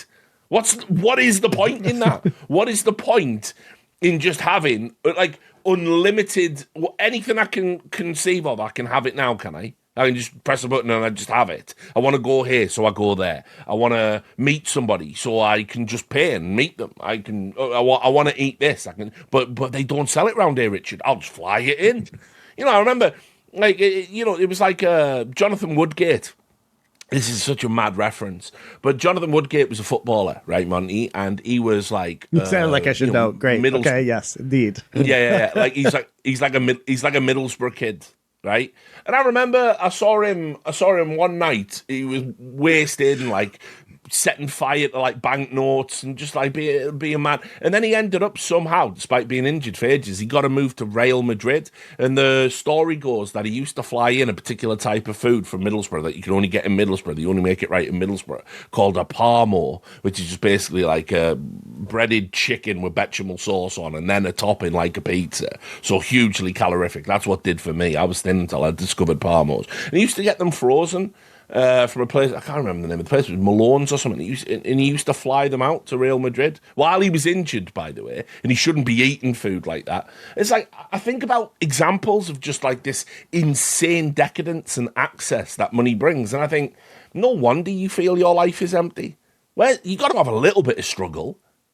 You got to have a little bit. You just got to have enough. Like, I'm not talking about grinding poverty. That's horrible. Fuck that. Like, no doubt, the person in grinding poverty is looking up at the person with a bit of money going, yeah, fuck, money definitely can buy you happiness. But again, the happiness button, how bored are you going to get? By the way, I could even spin it this way. One of the areas most people acknowledge in terms of like psychological framing is things like Maslow's hierarchy of needs, etc. The whole point is, this is why absolutely categorically people like Caedrel are completely wrong. Their logic goes, but the bag I'm being offered is even bigger and it might be once in a lifetime. So if I don't take it, what does that mean about my future? It's like, no. The point is, the reason we give some quarter to the poor person when he steals the bread to eat is he's just fulfilling his basic needs, which is stay alive. That's it. Well, the problem is, until you get above a certain level of like your basic needs taken care of, on some level you can't even psychologically start framing things as like, is this necessary? Should I invest in that? Is this a luxury? Is it a necessity? The bottom layer of that hierarchy is all the necessities just to be alive and to be a person, basically. So the difference is, I can forgive 1,000 times over the tiny caster who only does some shitter region or smaller esports, who has to take this gig to have any place on the ladder or on the totem pole of esports. That guy, I get it. He maybe does have to pay his rent. The problem with someone like Caedrel is he already basically has a golden goose shitting out golden eggs. And he's like, but I want like a second goose in case the first goose one day dies. It's like, mate, that is just greed. The joke, like the meme goes with all you kids now, is that is the sort of greed they talked about in the Bible. That is just some like, again, when would it ever end by that logic, Caedrel? By that logic, if they offered you $1 trillion bag, you'd go, I'm not going to get another trillion offer. It would never end. By that logic is so greedy, it self-sustains. And also, I'll throw back to another detail that people always miss about this topic, about who we call out. Notice, if you're the guy who goes, look, I've had an offer. Oh, I'm really fucking tearing myself apart. Sometimes I think I should take it because I need the gig and I need the money, but also I'm not quite comfortable with it. I've heard some of the things you guys said in that Sideshow said in his video. I don't want to necessarily support a regime like that. If you and ah like that and you tear yourself apart, and at the end you end up making what I might think is the wrong decision. You take the bag, you do the event, but you shut the fuck up and just do the event. Already I have way more respect for you. The ones I hate are the ones we're talking about here, where it's like you take the bag, you know it probably is wrong, but you didn't really tear yourself apart. In fact, you tore yourself apart over how am I going to frame this so I still sound like I'm the good guy? What PR damage control can I do so I can take the bag but still get no criticism? And then on top of it, the worst ones I think are the ones that either are openly hypocritical or even worse, go out of their way to make it sound good. Again, that is the detail everyone is missing about the Saudi thing. The Saudis' one grace they will grant you is you are allowed to just shut the fuck up and take the money. They don't yet make you stand on some sort of a Soviet stage and do a fake speech and explain that everyone's a collaborator. Yeah. They don't do that right now. So the difference is, there. if you're the talent that takes it sort of with like a lock, like a dog that's stolen a fucking sausage and like, oh, I know I did wrong, side eyes. If you do that, I at least can go, okay, he knows he did wrong. I hate the ones that are brazen about it. They take the money. They never really had any moral qualms. And now they're like, and in fact, it's a good thing that I'm doing this. Like, that's the cocksucker I can't handle. That's the one I'm going to come after 10 times harder. Yeah. All right. And that brings us nicely. Or they have the gall to dare to say that line. You'd take the bag to fuck you. That brings us nicely to the documentary, actually. Yeah. Now, we suggest, if you're on the go, that you listen to the Four Horsemen on some of your Raycon earbuds. And the everyday earbuds now have active noise cancellation, which I can tell you works just great because I've used it on planes and it has been fantastic at making sure I'm not hearing everything that's going on around me and just my favorite music or podcasts. Also excellent at the gym, as you guys know. They also have 8 hours of playtime and a 32-hour battery, so it's really easy. Plus, they charge in the case, and their audio quality rivals all the big audio brands you know and love, but they're half the price. So you can check out all the reviews of them. They have excellent reviews. I've really enjoyed using mine as I've been out and about, traveling, at the gym, etc. You guys can go to buyraycon.com/horsemen to get 20% off the fan favorite Everyday Earbuds Classic. Right now, Raycon is offering 20% off their Everyday Earbuds Classic at buyraycon.com/horsemen. That's horsemen, plural, MEN. And of course, we are proud here at the Four Horsemen to be sponsored by Raycon. Thank you very much. Because what the documentary ultimately is at its core, and this is a good leap off point for us. The documentary, I've watched all of these episodes twice now. I'm sad to say. I'm sorry. It was hard for me to get through them. I only watched the first couple of episodes. I could tell where it was going. Yeah. Well, so just so you know, does the structure change? No, it doesn't. Right. And every episode is structured thusly. It introduces you to a player. The player is poor. And by playing in the Esports World Cup, they will no longer be poor. But by what mechanism, Richard? What mechanism could they introduce I'm going to tell you, might in some way alter their, let's say, living conditions? It's crazy because the Esports World Cup, like no other esports tournament ever, gives life-changing money. That life-changing It's too bad. money. It's too bad TI never changed anybody's lives with money. No, that's what I mean. I wish more of these tournaments would give out this life-changing money because it's like, you know, I've seen the money go out, but like, did their lives change? No, they wake up, they're still a bloody esports player. Your life hasn't changed, but this money will change you, right? And so anyway, that's every episode. Listen, Nico, I know you're on like 60 grand a month, but let me just change your life. Your life, some money. That's all right. They talked about Faker. Faker, surely a man who has not already received tens of millions of dollars. Bro, isn't his salary like $4 million a year? I know, Won't somebody think about Faker's bank account? So anyway, this is every episode. So it introduces you. And what I will say is, the first episode is held up by a player I wasn't familiar with, very charismatic Warzone player, and you're hearing about his life story, and it's the standard stuff, right? You've heard it a million times, and then it's like that's all fine. I don't mind that stuff, right? We all are a sucker for the esports story, and what is the esports story? The esports story is my parents didn't support what I wanted to do. Sometimes they get kicked out the house. Sometimes they don't, but they always grew up poor, but now they're making money, and now their parents love them because they're making money, and parents realize, I've seen the error of my...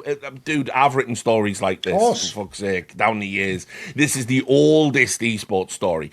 You can't do it for every episode with every player, but they do. So what, at its core, and this is before we get into the minutiae, at its core, what this documentary is doing is it is apologia for taking the bag. Ultimately, it is a propaganda piece that explains why it's okay to accept life-changing money from a regime that is changing lots of lives, not through money, but through executions, persecutions, imprisonments. But we can't talk about that. I mean, it's like, it's so incongruous to what's actually happening in Saudi that everyone's talking about it making forward progress. Ralph Reichardt's out there saying, come and see, come and see, come and see. Well, come and see what? Come and see the record number of executions. The record number of executions, by the way, for non-violent crimes, like low-level drug offences. Are we talking about that? We got the women's rights activists being imprisoned, gays being beaten, persecuted, gay influencers having to flee Saudi Arabia to fucking just have a life because they've already been imprisoned and tortured while they were in prison, so they can no longer live there. Or what about the Saudi Arabian state infiltrating social media so they can get the dates and times when students that have been critical of the regime in the country where they're studying can be arrested when they fly in to see their families. do I come and see all of that, Ralph Reichart? Because all of that is happening, and a fucking big, glitzy, gaudy Esports World Cup event doesn't fucking alter that. So let's talk about why this was made and just some of the hilarity surrounding it, because it is interesting that this was directed by R.J. Cutler, who is actually an Academy Award nominee for a documentary he directed called The War Room in 1993. And I've actually seen one of his documentaries previously, which is the September issue. I watched this. I did watch this to get a handle on which one? The War Room. Oh, was it good? No. I don't see what the fuss is with this with this. Okay. So I think the fuss with him is like the September issue is, an insider look at the world of fashion and Vogue, the magazine, and it is interesting. And I think like the direction is slick. I mean, it's slick even in the Esports World Cup documentary. There's not an issue with the pacing, I don't think. He's good at identifying stories. I mean, the problem is that it's encrusted in lies. And it's also just completely consumed by fake drama. In fact, actually, though it wasn't the War Room. Sorry, my bad. It's let me get it. It was the one. Hold on. Sorry, I've got his shit here. Yeah, no, it was the War Room. Sorry, my bad. The one about the Clinton campaign. That's the one. Yeah. It was. So he's made a bunch of them. If you guys look, he did another one called A Perfect Candidate or whatever. Yeah, he's done some on celebrities. So the last few ones he's done have been on Billie Eilish, Elton John, Martha Stewart, John Belushi have been. So he's been focusing on celebrities and musicians. He's a total hack, by the way. He's a total hack. I mean, you'll see that in this. So, but what I want to point out first is like just something hilarious. I was talking to Richard about this before we started, but when I said that I think that this episode will be more viewed than the actual documentary, I really meant that. That's not just arrogance. I mean, nobody has seen this. And I mentioned this briefly on the last episode, but what happens in these circumstances is that the Esports World Cup Foundation paid to make this documentary. And so what they do is when you're in this situation in the world of entertainment is you say, all right, we're interested in making this. Anybody big want to make this project? And they contact the studios. And how RJ Cutler and his company, what is it called? This Is Machine. That's his production company. This Is Machine. Heard about this was through Sony, which I'm sure he makes. So this comes from Sony Interactive, the like film studio. And so they say, okay, anybody there want to make this? And this guy bit, probably because it was a lot of money, and also probably because there was a list of documentary filmmakers that had been assembled by the Esports World Cup Foundation. He was probably one of the people on this list, and the pitch probably went something like this. We want to make Drive to Survive, but for esports, because they really try to make this Drive to Survive. They really fucking try. Literally heard that pitch, by the way, back when Amazon were giving out money and Netflix were giving out money. That is the thing to say. Fucking lame. Totally lame. Yes. Totally lame. But that's the thing to say in esports these days. 100%. That's what everybody says at all possible times. Everybody wants to make the next Drive to Survive. So that was the pitch. And RJ Cutler probably was like, this bag sure looks nice. I guess we can make this documentary. And just in case you guys were wondering, they're already making the documentary for season 2. So there's going to be a follow-up. It's not even that cool, Monty. It's actually worse. All right, go. Because what a lot of people maybe have missed is that the Esports World Cup, they went out and they wanted to have like media partners, and Sony became, I don't know what a founding partner is when you join after it's been founded. I don't know how that works, but I'm not a corporate wanker, so who fucking knows? But Sony basically was a founding partner of the Esports World Cup. So it's not that like they put out a calling card, calling all documentary makers in the world, come and get a bag and have a really compelling story and make Drive to Survive. Basically, Sony were like, we're a founding partner. We've got this guy, RJ Cutler, total hack. You're gonna love him. Carried water for Bill Clinton in the 90s, and now just makes shit music documentaries that have absolutely no artistic merit whatsoever. And he'll be perfect for this. And also as well, a documentary maker, by the way, that like clearly is that classic rubbernecker of esports. Like, yeah, and also clearly did no research on the fucking industry and just ate up whatever. Let everyone uncritically say what they wanted to say as a fact. Yep. Like, and also almost like an arse guy, all right up. Okay. Yeah, Or, I mean, like, you know, this is the thing. At least when Michael Moore did it, Michael Moore had some, like, comedic understanding. So it's like, it didn't matter if there was a lie there. It was a really funny lie, right? Or it didn't matter if this was just leading up into a bit. You got the great bit, right? You can almost tolerate that level of propaganda. Not so much now, but back then it was straight fire. But this is just trash. This is absolute trash. He proceeds with narratives that were clearly given to him by people from ESL. There's one narrative, life-changing. Well, by the way, one thing you haven't explicitly stated here is it's presented as if it's like Amazon made the documentary because it's an interesting field, but it's actually just a puff piece by the Saudis themselves about themselves. And by the way, this is where they really do think, and they are right, that you are all at home too dumb to notice this, because they don't even put like a shell company that funded it. They just put the end Esports World Cup Foundation or whatever. Like they don't. They just put it in. But that's such an irrelevant detail, like the detail of the end, that no one is going to notice or care about that. Everyone's going to take the framing as is, which, by the way, is inherently disingenuous at best. I'd just say it's overtly dishonest to not pay it as a disclaimer, like we made this fucking documentary. Right. I nearly forgot something as well, which is very important to know about RJ Cutler. My bad. I can't believe I nearly left this point off. He did the Belushi documentary, which it's probably his most critically acclaimed piece. It was back in like 2020, 2019 or whatever. It sort of came out in the, maybe not a lot of people think it was like a pandemic era where you were just bombarded with content. But I'm pretty sure, was it who the fuck called it out? There was some comedian that said it was just total bullshit. And like if you knew Belushi, he just wasn't like that at all, because he did the whole thing about him like, oh, he was on loads of drugs, and like people who know Belushi like were like, yeah, he did go down a road where he had a lot of problems, but it's been completely overblown. Like, that isn't who Belushi was. And RJ Cutler basically made this documentary that just totally leaned into the mythology, didn't criticize this notion about him just being a fucking fat, funny guy who was addicted to drugs and destined to die. Whereas, like, most comedians that actually knew him said, like, nah, all of this stuff is trash. Like, it just isn't who he was. So, you know, I do want to, by the way, I enjoyed the documentary. I do want to say I enjoyed the Belushi documentary, because you get a look at Belushi was a talent taken too soon. But, I mean, you know, that's probably his most critically acclaimed work, and it is certainly a flawed piece. So, yeah. In short, I've just learned fuck everyone whose name in any context is Jay Cutler. Yeah. Turns out that... Whatever. When you put Cutler next it's not hanging fruit. I know it's not hanging fruit, but, you know. It's fair. You do it. But yeah, so I mean, look, the again, sorry, just to not derail us again, but back to your point, Monty. The reality about this documentary is, like, it just has one storyline, and the storyline is that we were all grubbing around in the dirt.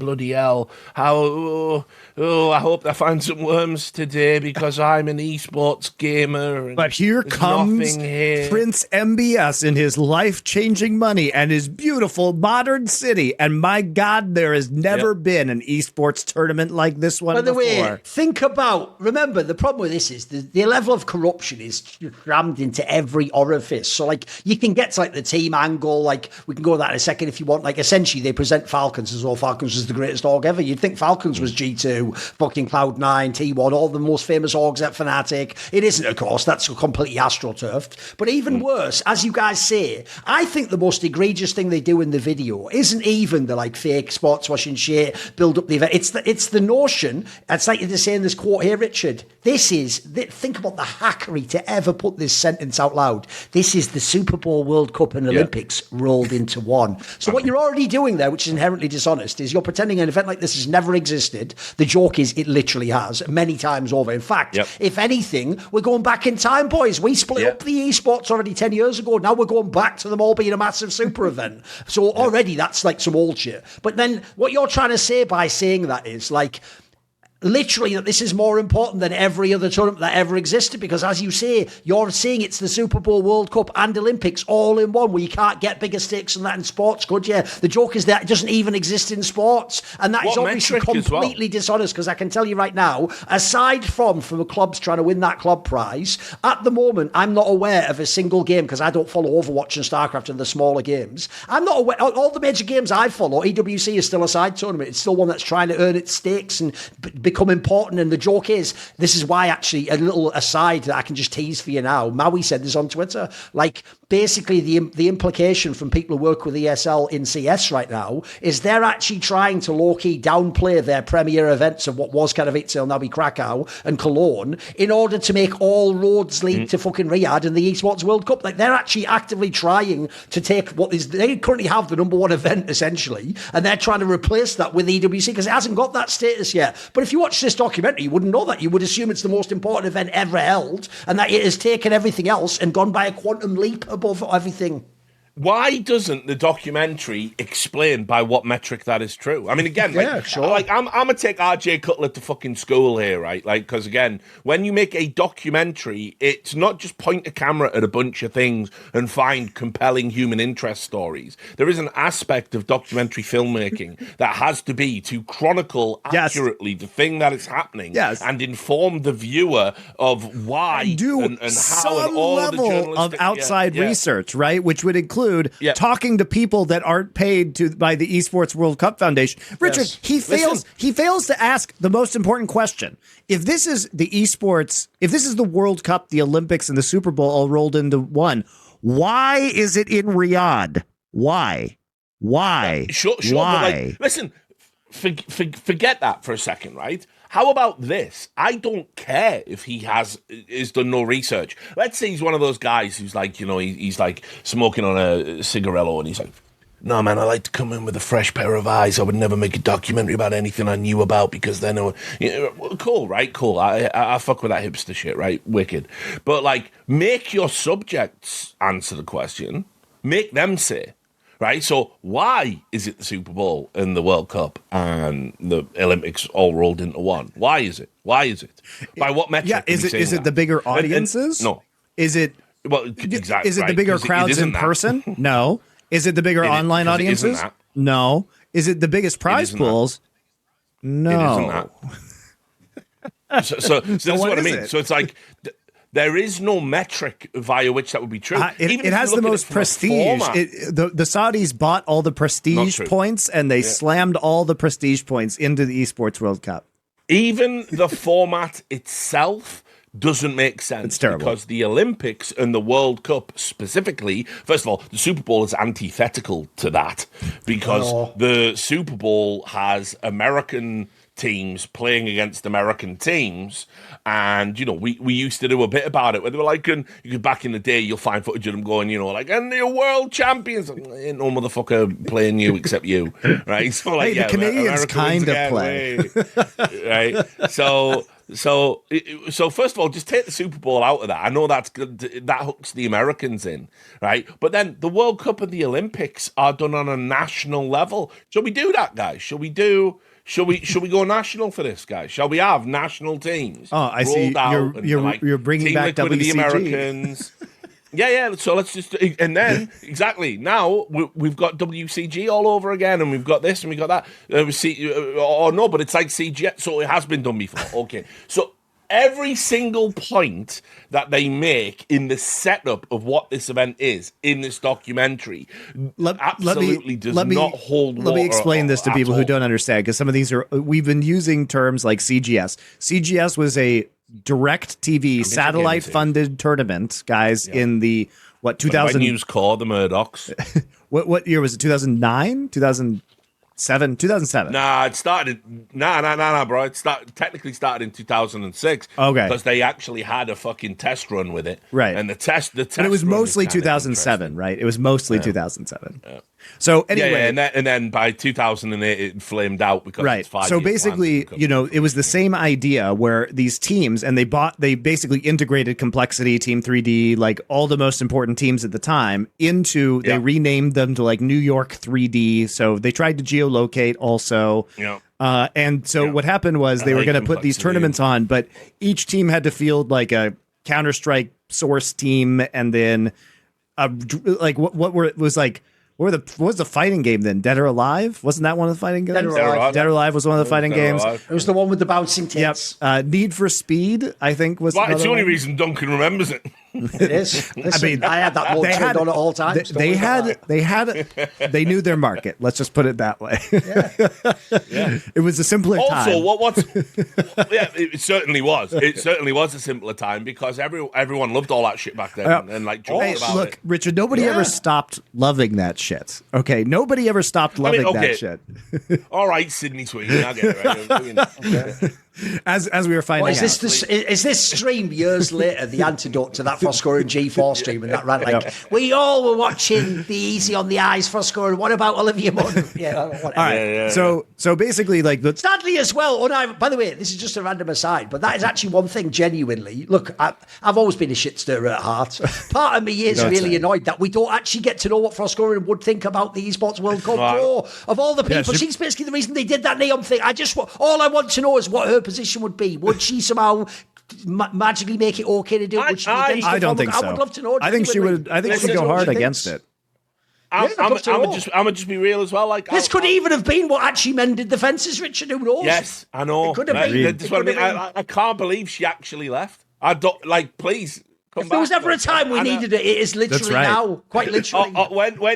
When she said that everyone had let her down and she was done, I was like, look, we've all done that, man. Like we've all had a tantrum and fuck everyone, fuck esports. I'm retiring. See you next week. Yeah. We've all done it. She's off in the wilderness now. It's just time for her to return like Aragorn. It's the return of the queen. Let's get her back. To fight against Sauron. She's off somewhere having a pina colada. I think she's good people. She's off somewhere with Nicole Prim having a pina colada going. Sports, they're fucking wankers if you ask me. Yeah, no, listen, if she's in a good place and happy and making money and all that good stuff, whatever. So, anyway, then fine. But yeah, so CGS. I want to get back to this. So CGS was a thing basically that was trying to. You could accumulate points for winning in different titles. This is also similar to how the NCAA championship works in collegiate sports. Because you don't play everyone, which also is dumb about NCAA, and nobody liked it. But for some reason, everybody keeps constantly trying to reapply this to esports, even though. Just like NCAA, you care about one or two games and you don't give a shit about like the club championship, but it's also sort of like Formula One where you have the Constructors Cup, right? Even though it's all Formula One, it's not like, there's the Constructors winning in NASCAR and Formula One and also BMX and then Polo for some reason, even though it doesn't even have cars in it, it has fucking horses. So anyway, point is, the whole idea is dumb. It's a dumb idea. The Esports World Cup Club Championship is stupid. The only people who care about it are the teams, and the only reason they care is because they can get millions of dollars. And it appears to be disingenuously a rigged competition where you just aren't actually allowed. You are essentially, as far as we can tell, it's set up for Falcons to win and only Falcons to win. We'll get to that. Yeah. But before we started this, so yes, they were disingenuous in that CGS existed. They were disingenuous in that WCG existed, which was a Samsung run tournament for decades that basically would take national teams or players playing for their nation. You would have local qualifiers. So, for example, there would be a USA WCG final, which I was there at for like Warcraft 3 in 2009. 2009. I was there. It was in New York City. And so this would be the way you qualified to the WCG World Championships, which would take place all around the world. Sometimes happen in Korea, sometimes happen in fucking San Francisco.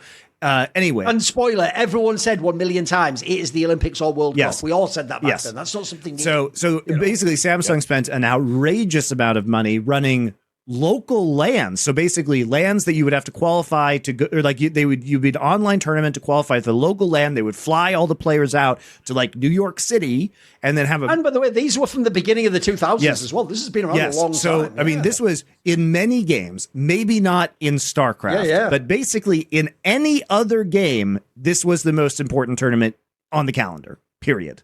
Like maybe not Counter-Strike, maybe not StarCraft, because StarCraft obviously had a more developed system in Korea.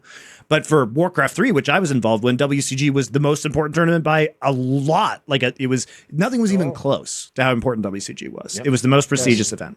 So this has already been done. At times in certain games, WCG was already the most prestigious tournament, and CGS, when it was released, was the kind of premier attempt at making this work, and it did have millions of dollars thrown at it. Now, before we start the rest of this documentary, I do want to point something out, and I do want to get you guys' help with something, which is that I pointed this out to Richard before the show started, which is how I know that this show can probably do more viewership than the Esports Level Up, the Esports World Cup documentary. This is great. Is because this is good stuff. On IMDb right now, Level Up has Find this one's wonderful. 52 ratings. It has only been rated 52 times.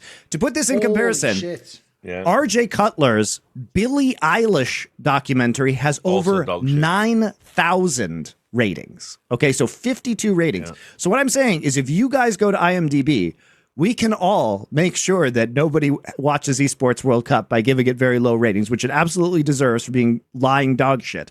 But the funniest part is there are only 3 countries that have people from 3 countries who have distributed ratings. Those countries are the United States, Saudi Arabia, and Germany. So we only have users from 3 nations. Now, Saudi Arabia is obvious. You look at this. Okay, so we have an 8.4 out of 10 so far for its IMDb rating. You click on filter by country, Saudi Arabia. It has a 9.9 from people from Saudi Arabia. Now, you might say, Germany, that's weird. Oh, yeah, that's where ESL is headquartered. So it's ESL employees voting Essentially, for this feels like when I was at On Gamers and allegedly my boss, Kim Ron, might have just logged into a bunch of alt accounts on Reddit and upvoted stuff. Yes. The same strategy 10 years later on IMDb. So it's in the United States, where also people from ESL are from. And there are only 2 written reviews, one of which, by the way, is fucking fantastic. So I am going to read it. So shout out to the person who wrote this. Flower Jar Box gave it a 1 star. And it says, textbook sports washing. High production value, no substance, just like the rest of EWC. It is typical of unpopular and unsuccessful projects looking to fund TV programs in this way, and they usually are just as bad. There's no need to watch this to understand esports, and if you like esports, then you'll also have no reason to watch it. Instead, pick any YouTube video of a popular team for more entertaining and authentic content. On a separate note, some of the talent that feature come off really well and showcase their passion for their craft, whilst others are totally self-indulgent. Esports is still growing, and whilst there aren't that many superstars, a few irrelevant figures are given airtime way beyond what is needed. That's a fucking brutal final twist of the knife, isn't it? Which... That's the red wedding of reviews right there. So shout out to Flower Jar Box for your excellent review. So anyway, my point is because, as we said, Sony probably was like, oh shit, we need someplace to distribute this. It has to be a worldwide partner. Get Netflix on the phone. Netflix is like, fuck no. Amazon, help distribute this. And Amazon's probably like, all right, we'll just bury it somewhere on our platform. We're not going to advertise it. Also, please pay us to put it on Amazon. You don't know how buried it is, bro. Like, it's hard to find. Well, like for context, right? I went into the sports section. So when I was looking for it on Prime, I was like, well, it's Prime, so I'll go to the Prime section. It wasn't... It just wasn't listed in the, but it's Amazon Prime, right?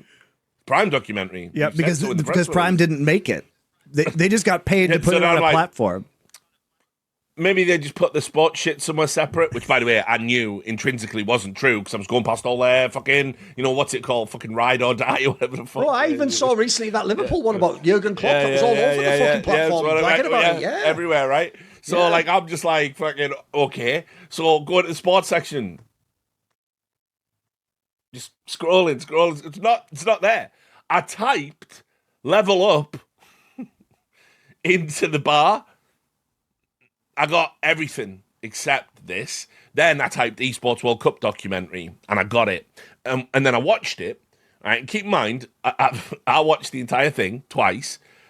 On the first time I'd finished watching it, when in my, on Amazon it says, like, watch again.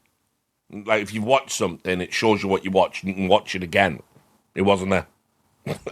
I shit you not. It just wasn't even there. It was like Amazon would go, "We're really fucking sorry about this." Like, I was like, so, what do you mean? This guy's a famous documentary producer, director. So they really buried this one. This has done cheeks numbers. Also, as well, I'll just say this: 52 AstroTurfed reviews is pathetic. It's so bad. It is pathetic on IMDb. Like, pick any obscure sack of shit you can think of on IMDb, and it's going to have at least a few hundred. But I'm pretty sure we can get a few hundred people to reverse AstroTurf this. But think about the job they've done on other platforms where it's like you go to their YouTube channel and it's like the weekly recap, the opening ceremony, millions of views, 20 comments. Like, we know what you're doing, guys. Like, we're not stupid. We know what you're doing. But like, you could own your 8.4 IMDb rating documentary as 52 likes, 61% of which are 10 out of 10 reviews, most of which originate from Checks Notes, Saudi Arabia. Guys, fuck off with it. Like, come on, guys.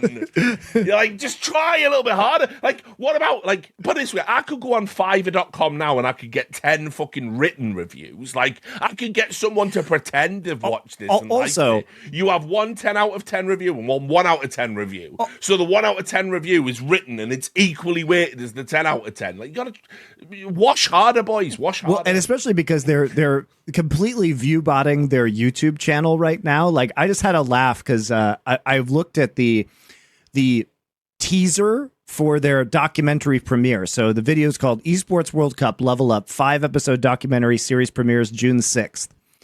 This clip, this video on YouTube has 46,000 views. It has one comment from Onyx Esports, their official account. They participate in the Esports World Cup. It says, already watched the first EPs. Can't wait for another EPs.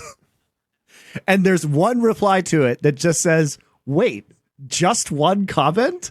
I have never seen a 46,000 view YouTube video have one comment and then another comment in reply that just says, wait, just one comment. It's like, you can't make this shit up, man. It's just too fucking funny.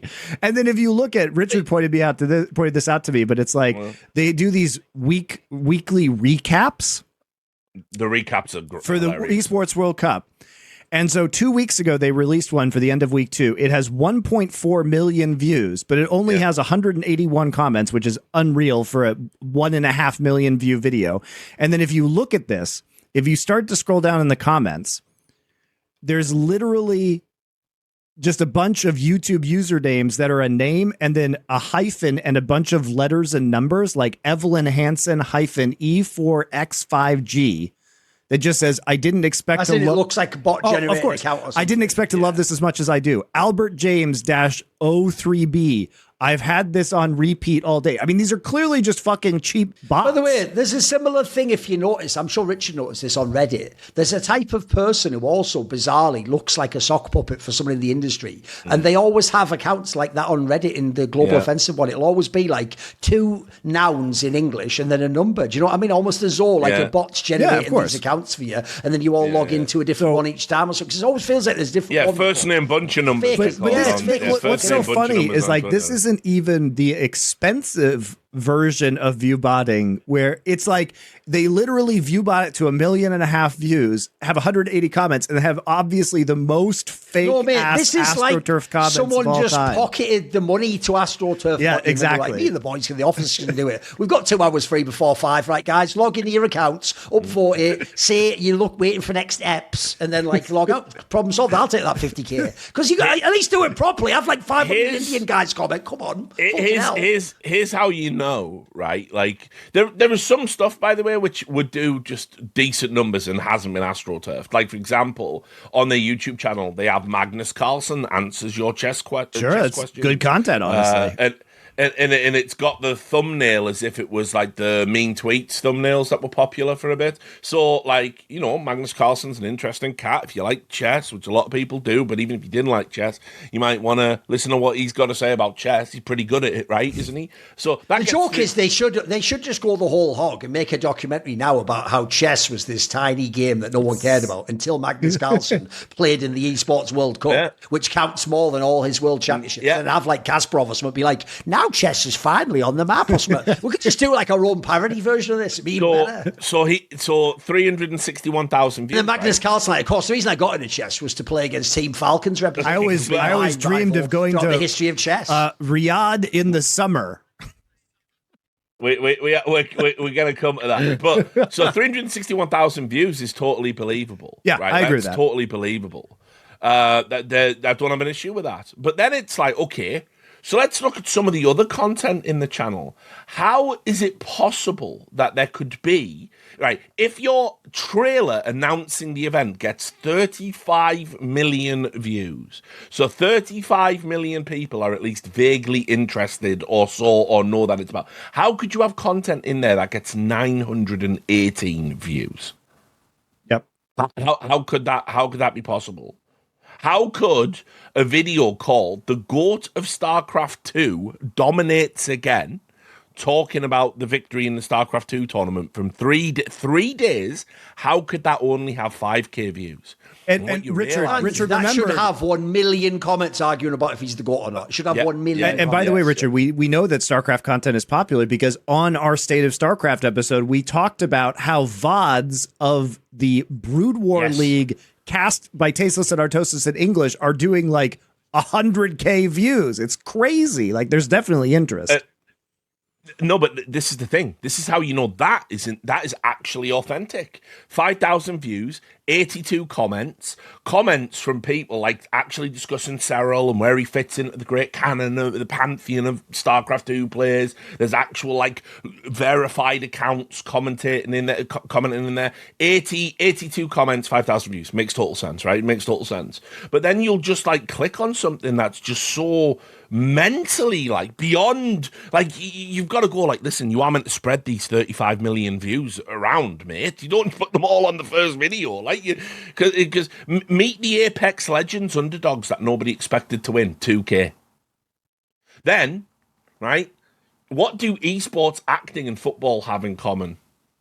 That's 500,000 views. It's a 3-minute video, and it's just like Patrice Evra doing that thing that like every celebrity that's been paid to say. It's got that David Harbour in from Stranger Things, and they're just going, yeah, man, video games is going to be the biggest thing in the world, isn't it? Probably, except like the thing I do, but whatever. But we won't talk about that now because that's 500,000, is it?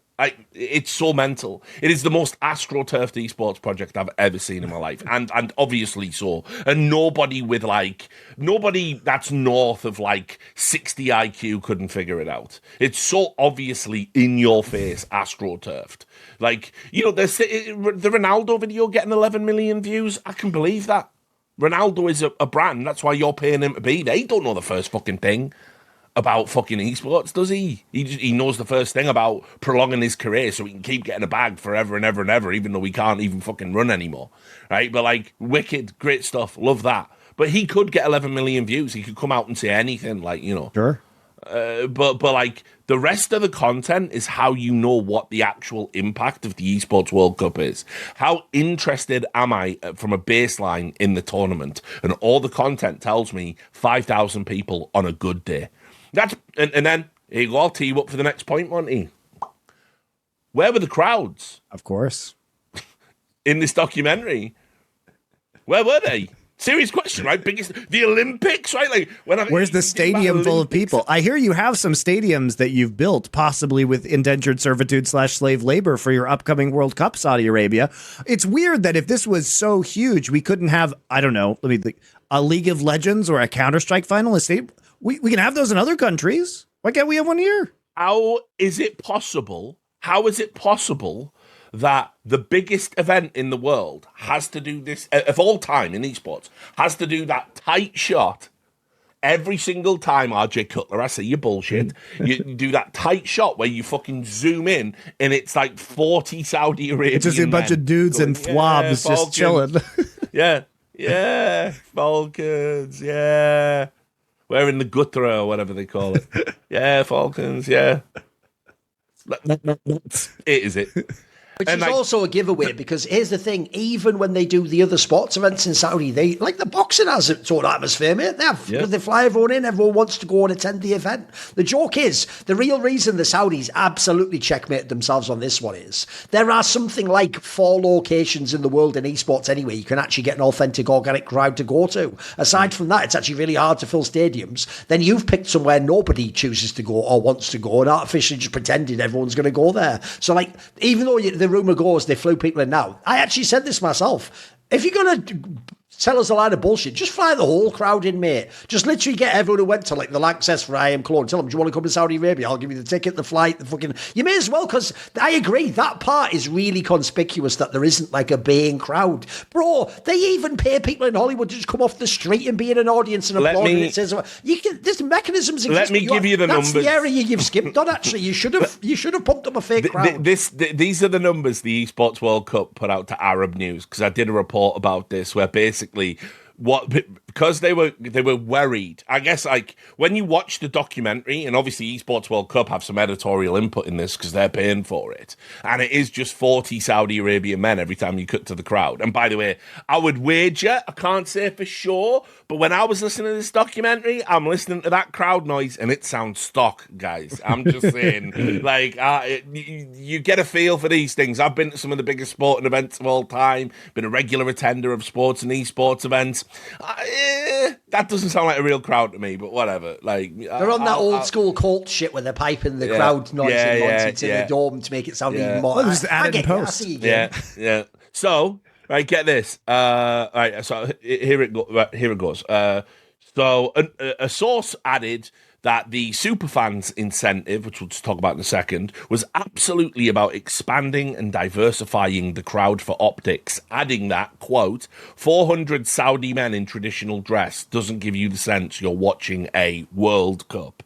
They also said they weren't they weren't clear if having seen footage from the accompanying documentary series, which has also been covered on this publication, precipitated the desire for bigger crowds. It seems strange that such anxieties would exist at all.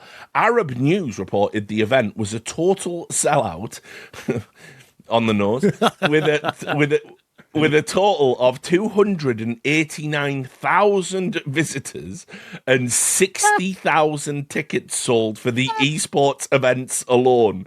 Those numbers do not seem to have translated to video or photographic evidence, though, with crowds appearing smaller than reported, perhaps due to stage setups.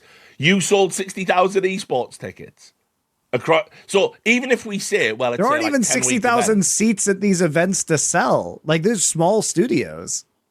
By the way, that would almost certainly also, this is why you know it's not true, that would destroy whatever the record was for most tickets ever sold to an esports event before. Remember, even back in the day when ESL used to do that funny business where what they'd do is have the event at Gamescom or CeBIT and count every human who went in and out of the building. It's like even they weren't getting anywhere close. Like they remember, they were counting basically the same person coming in 4 days in a row and going like, we had like 10,000 people come. Even they didn't have the goal. What was the world sellout? Remember, no, I can tell you guys, because even the biggest Worlds one, the biggest Worlds one was an event I worked, because it was at the Seoul World Cup Stadium in 2014. And they don't do stadiums that big because they want indoor stadiums for the production value, because, you know, they do all those like holograms and, you know, stuff now.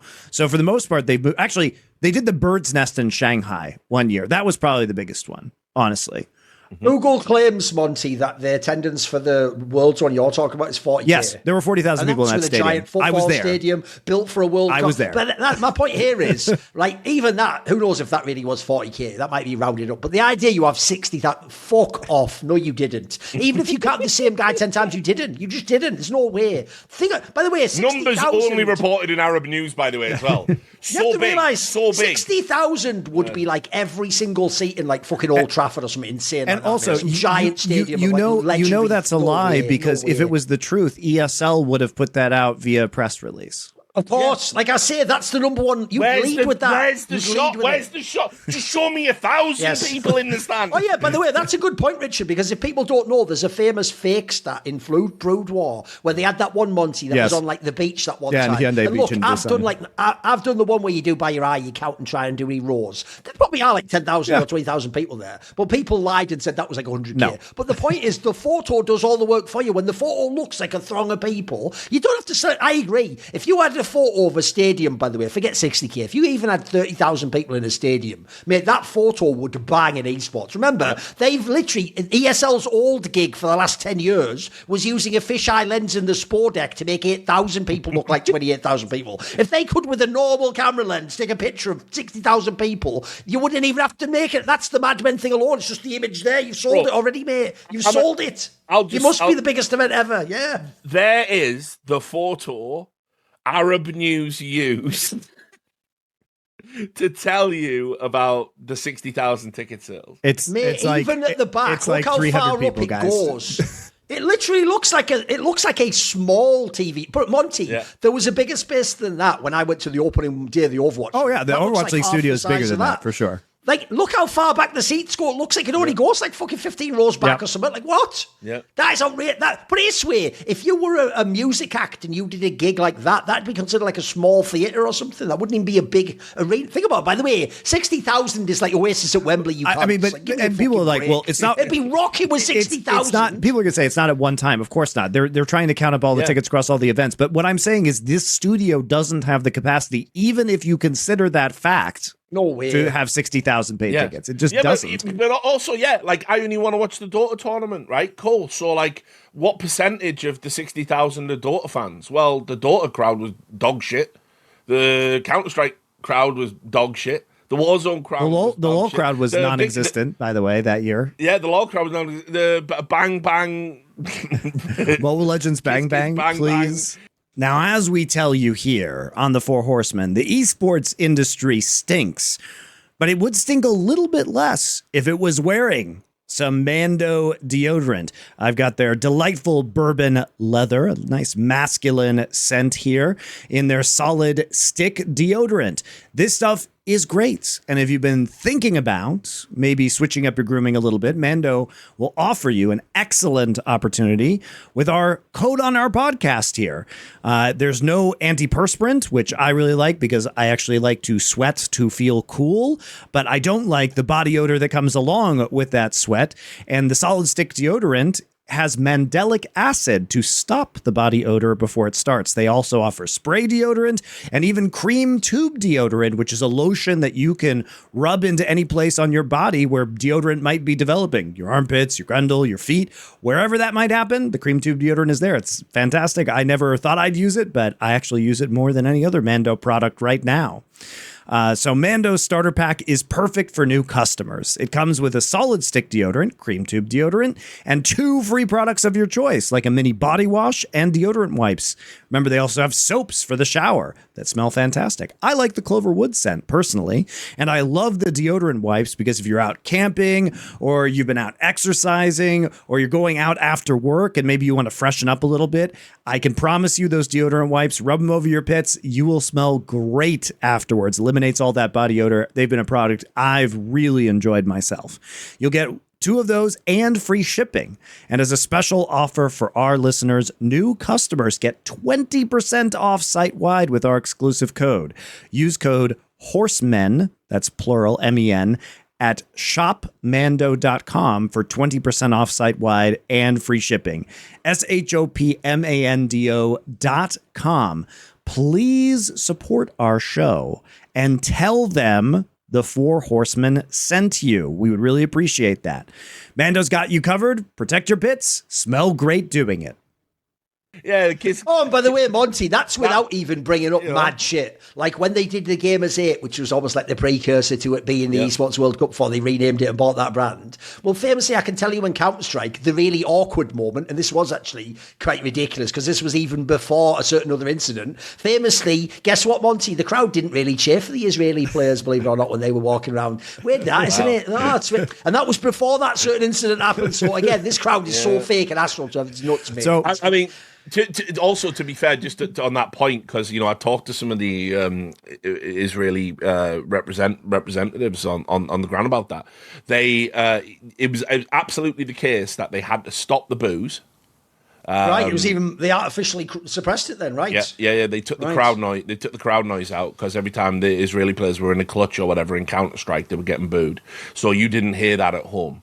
And then also they put secret security details on that just followed the Israeli players around. Fucking hell. That were just behind them. Like so basically some of the Israeli players, and this is across all games, right? Sure. They did it for every single Israeli player in every single esport. Right. And basically what happened was when the Israeli players were walking around, they would like notice there's like a giant fucking hench guy who looks like he's in the CIA or something. And it was just a fucking security operative. And so when they were in their hotel room, there was a guy stationed at the bottom of the fucking hotel hall. I'll say, Ralph Reichart, if you're watching this, do they need that in Germany, mate? When they go to Germany, do they have to have like a security detail? Oh, depends on the decade, really. Like normal people.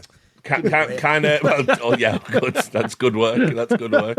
I mean, but it's also like this stuff doesn't get widely reported because remember, you are simultaneously told, "Come and see. Everybody's welcome. There are no problems. Nothing's different. Riyadh's a progressive place." And it's like, man, we're putting fucking secret security details on Jewish players. Are we fucking serious with this? Are you serious right now? Like, and yet, well, listen. Better safe than sorry. Why would we ever be sorry? And by the way, as I said, this is before that incident in October. This was before that. This was just they were just so disliked by default. I mean, if your country is safe, why would we ever be sorry? Absolutely. I mean, this is also ignoring the point that if I was Jewish and in Saudi Arabia and I had government dangerous men following me around, I might wonder if there was another reason behind that had nothing to do with my protection. I would be scared. I mean, I'll also add into that, right? Like it's like, look, it's good that you took the precaution. Like, fair enough, right? Sure, like, certainly. But better safe than sorry. Yeah, absolutely, right. But like, you can't then simultaneously, well, first of all, suppress that story from ever coming to light, pretend that just didn't happen, and like also on top of that, this kind of like this framing of no, this is really the safest place to be. It's like I get the staff handout every time they run this thing, like, right? And by the way, they toned down the language in this one. I didn't run a story on it this year because there's nothing really explosive in there in terms of like, it doesn't say like it did in the previous one, like, oh, if you're gay, don't do this, and there's none of that in there this time. It does say everyone in attendance is invited to come to like some famous mosque and that kind of thing, and they're like, you should really try and assimilate in with the Saudi Arabian culture. But like, by the way, that's straight fire. If I didn't have an issue with Saudi Arabia, I'd absolutely go there. You can't typipally go into mosques if you're not Muslim, so that's a little weird. Well, I mean, I don't know how true that is because the one in Kazakhstan when we were in Astana, there was it was beautiful building, and they were inviting tourists in. You just have to go in the feet off, watch your feet, sure. Cover up all that stuff, no visible tattoos, etc. Anything that might be offensive to the faith. But anyway, that was about it. Whereas in the previous one, as I published, there was all this stuff about don't go here and don't do that and don't do this, and it's like, look. I just want you to admit that Saudi Arabia is a country that does have some inherent problems baked into it. That's all. Again, I'm not asking for the fucking world, guys. Like, I just want you to acknowledge that, like, maybe if you're gay, you might want to think about it. Maybe if you're trans, you might want to think about it. By the way, all of the people who were involved in the Esports World Cup, which is a business venture and therefore critical to the Saudi Arabian 2030 vision, right? Like, nothing bad will happen to you. I'll bet anybody. Like, I wouldn't, I'm not saying go if you are gay. I'm not saying take your boyfriend over there and have a holiday and win your tournaments and all that stuff. I'm not saying do that. I wouldn't do that, right? But I'm pretty 99% sure nothing would happen to you, even if you did even break the laws, because the optics would be terrible. Sure, yeah. But the problem then is what you are doing is you are participating in something that is exclusive to your benefit that the people of Saudi Arabia wouldn't get. And so what you're saying is, well, listen, as long as they're not doing it to me, then it's okay. And they're allowing you to be there, to be the way you are, as a way to distract from the fact that they are oppressing their own people. Steve Arnset got fucking played.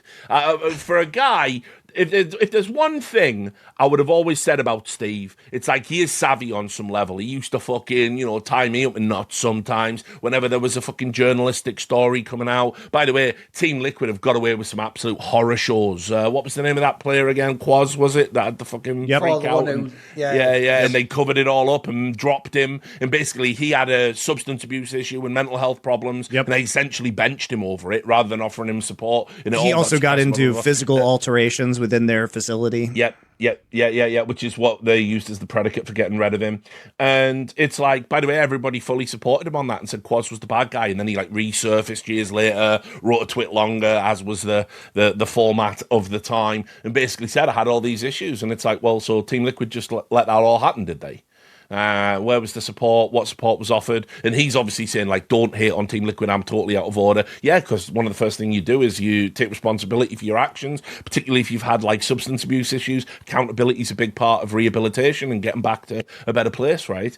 But obviously, they've done great work when it comes to the media. So to see Steve Arnset get played like this, to be turned into, now his picture will always be next to the definition of useful idiot from now until the end of time. That is your legacy now, Steve. I also, because you went out there, paused for the pictures, walked around. You came out for Saudi, bro. You came out for Saudi, and you went and took all the pictures and took all the photographs, and then you got edited out of the documentary in Saudi Arabia. So we talked about this previously, but in the version of this documentary that's shown in Saudi Arabia, they edit Steve's entire Team Liquid story with him being gay that's in the second episode out of the documentary for Saudi viewers, and they blur the pride, the rainbow on their jersey. And by the way, this comes back full circle because guys, we're not going to add clips to this episode, even though you guys might be used to us on Foreplay, our movie show, adding clips,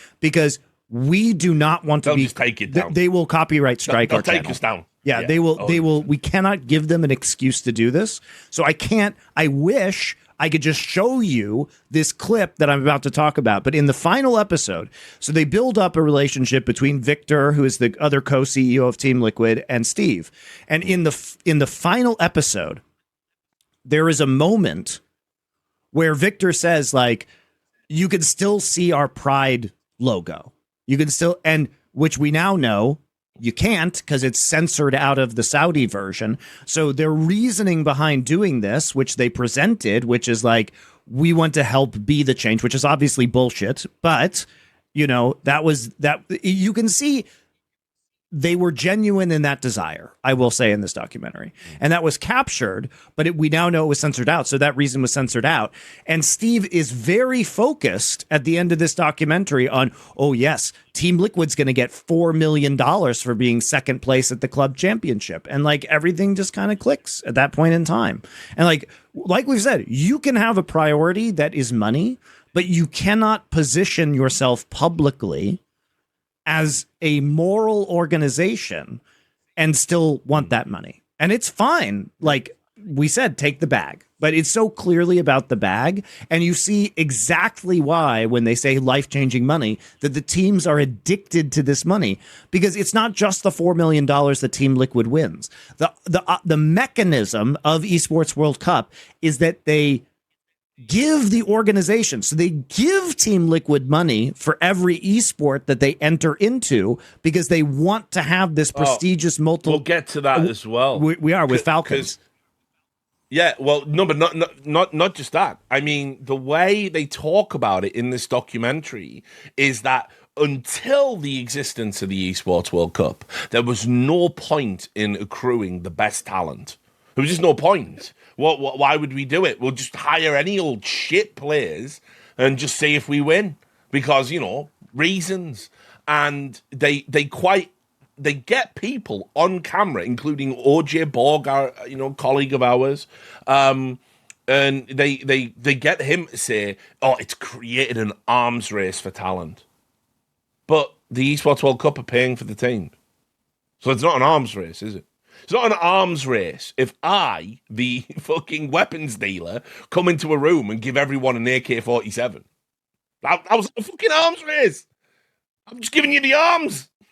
Now everyone's armed. Now what? Like, it's not an arms race by any fucking definition of the phrase. And basically, like, they completely leave out the whole esport. Remember that life-changing money they were talking about in all the press releases, and now we're all going to give you a stipend and a one-time stimulus injection, except it's not one time, it's every time, and we're going to expand it to 40 teams and all this. None of that in the documentary. Why, if it's so good? Why, if that's such a good thing for esports, why have you left that out of the documentary? I think I'd want to mention that, right? You're spending money. It's because on some level it's wrong, isn't it? On some level it's completely antithetical to competition. If one party, it's like if one party owned all of the teams in the Premier League, which, by the way, I know Saudi Arabian people don't really have a concept of this because their football, I think the government owns 4 of their football teams. So it's like, whatever, right? But like if one party owned all of the teams and gave them an equal amount of money to spend on players, well, you would know that was wrong. You would know that isn't competition. That's not what we're used to. That's not how competition is meant to be. So, no, there is no arms race. But they consistently talk about this. And also, as well, to link it to the Falcons thing, every time that there's a mention of Falcons, they've portrayed Falcons as like the ultimate final destination for any esports player. Consistently. They even do it in the first episode on the Warzone, where and by the way, clearly, this guy's dad doesn't know who Falcons are. He doesn't know they're a big deal. This guy is only been competing for a relatively short amount by the of way, time just at the highest objectively level. Hilarious when the IMDb review was like, this isn't for non-esports people and it's not for esports people. Who is this documentary for is a great question, because they don't even start with normal ass Call of Duty, Richard. They start with Warzone, the battle royale. Yep. This is a very small esport. Is it the biggest battle royale esport? No, that's Apex Legends. You know what I mean? Like, well, you know why? You know why they start with that? Because that's the one Falcons win. Of course, so they're off to a flying start, right? Yes, it's because it's the one Falcons win, and because it's an American poor kid who is who is depicted. Great in this. Starting point, right? And look, I think his story is interesting. It's Soka, right? Yeah, Soka. His story is actually really interesting, but. Oh, by the way, super charismatic guy, carries the whole first episode, great, in my opinion. And really, what's interesting is that I feel like the human interest parts of this documentary are actually quite well done. Now, I've just seen it a million times sure. at this point. I mean, of course. Me and Duncan will be the jaded pieces of shit on this one. I've seen the human interest like so many times. For like a normie person who has not seen this before, but again, this isn't for normie people. That's the problem, is that it's a piece of work with no audience built into it. Because if you're in esports, you're not going to you would start with Dota or LOL or Counter-Strike or a major esport with a major figure. This guy, while he might be the greatest at fucking Warzone, it's Warzone. Like, he's not Faker. You know what I mean? he's not at the level of top Counter-Strike celebrity. He's not a Nico. You know what I mean? Like, what are we doing here? Like, I mean, look, what you have to also understand as well, right? So the way this was allocated, the documentary is flawed from the start, because you're not even right. If you're a documentary maker, what you are supposed, or a journalist, it applies to both of us. What you're supposed to do is you're supposed to go hang out, get a sense of what's going on, then write the story or film the story from your perspective. You've got the access, you've got the in. Now it's about your interpersonal skills and your eye for what's going to, get to the crux of what it's all really about and present reality to somebody that can't be there in a way that they might want to know more about this particular topic and they're going to be informed about. That isn't what happened here. You see, there was a deal made. There was a deal made by the Esports World Cup, and the deal is this, that if you're the three fucking people that will go and proselytize about the Esports World Cup, the three organizations that are going to fucking hold to ransom every non-ESL tournament operator to get money to the point where you are now being paid to turn up and, and win or lose, right? And it was Na'Vi, it was Team Liquid, and it was Vitality. And so obviously Falcons have to feature because we need to pretend that Falcons are a thing when Falcons aren't a thing. Right? Like, the nerve of that guy who, by the way, got shit canned after doing the one fucking finger salute and a fucking pretending I'm saying we're number one when we all know that is there is only one God thing, right? And he did that in a photograph when Falcons won Esports Org of the Year at an award ceremony owned by the Saudi Arabian state. Right, that Grant Rousseau guy. Basically, it's hilarious that he is featured in this documentary, and he's going, people are saying we spent millions, and I understand why they think that because of the talent we've got, but it just isn't true. You have objectively spent millions, you lying, greasy cunt. It is not a fucking lie. It is not a fiction. I mean, just in CS alone, it's tens of millions. You do not fucking attract talent to Falcons, right? You pay for the talent, and that's fine. If you want to do that Man City shit, that's fine. You fucking do it. You got the money. You piss it up against the fucking wall in any way you see fit. But the whole point of this documentary is to essentially frame Falcons as like some sort of final destination for all of the talent. There are commentators, and by the way, this cannot be real. This has to be edited because no commentator would ever say this. I was going to ask you about this, yeah. But there is a line where they say Team Liquid versus Falcons, esports rivals, bitter rivals since the dawn of esports. Falcons was founded in 2017.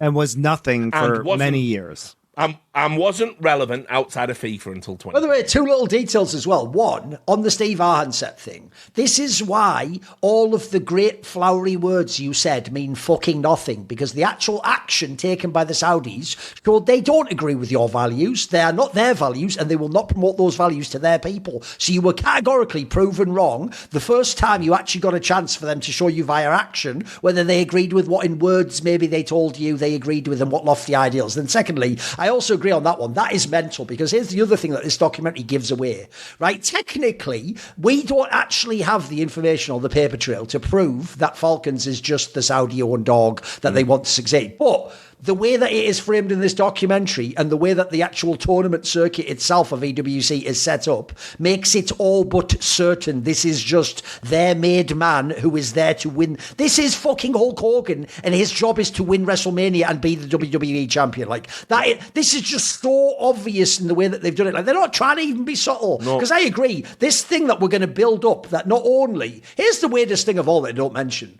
how simultaneously was esports a tiny, bywater fucking hick town that had nothing going on in it and no life-changing money, but Falcons was there the whole time. Well, which is it? Yeah. Which is it? Yeah. Logically, Falcons came around. When you came around, you'd have fucks. So the stupidest thing is, we're now also pretending. And even worse, notice who they're getting to do it, Richard. Oh, we're getting the real old-school esports stars. We're getting the Team Liquids of the world. You know what? By the way, get G2 to come on. Get Fnatic. Have Fnatic come in. And you know what? If you want to lie, just do even better lies. Have Sam Matthews say some shit like he thought about making Fnatic because he wanted to be like Falcons. Just rewrite all of history. Why not? At the end of the day, if the Emperor has no clothes, mate, say they're the best clothes ever. Don't fucking go halfway. What I love about this too, and what they do in this documentary is like they're not even internally consistent. So they start by saying like this is the biggest competition ever, and they're trying to roll with this. But it's like R.J. Cutler, the director, doesn't understand the lie, because later in the Call of Duty episode, the Call of Duty players are saying, "Oh, well, we just came off of champs." That's like the Super Bowl of Call of Duty. So they're They're also just saying that other tournaments are more important than EWC within the tournament, which undermines the entire narrative framing of this documentary, right? Where you're constantly alluding to other things. And the level of fake drama is insane in this because they're trying to present it as though it is Drive to Survive. And it's like, oh, well, we've got this amount of points at this, this 4 weeks in, we've got this amount of points. And they're like, oh man, I hope Liquid doesn't catch up with us. Falcons are really in trouble. They literally show the scoreboard. It's like Falcons like 4,000 points. It's like Team Liquid 1,500 points. You're like, what? The Falcons, that Grant Rousseau guy in this is pretending. He's like, well, we're not doing as well as we thought. My job is really on the line right now in these documentaries. I'm like, how would they catch up with you? Look at the points. You're so far ahead. It's unbelievable. You're more than twice as many points. What is the mech? And they don't say, well, Team Liquid really could come back by doing X, Y, and Z. They're like, oh, we're so scared. We're Team Falcons. How can we possibly win this? By the way, shall I tell you an obvious, conspicuous aspect that no one's picked up on for some reason in this documentary, right? If you go into specific esports games and ignore the history part, you just talk about today. If you were to have, I could make a version of this documentary, Monty, that makes what they say true and removes the lie. I'll give you an example. If you had Vitality and CS, say Falcons actually is one of the few teams that has a chance to beat us, that would be accurate. They actually have a roster of super players. They've been a good squad. If you had in Dota 2, if you look, it's more like you're a dark horse. If you were like, hey, they have some good players, they could win. They've been a top team in past. That's all true,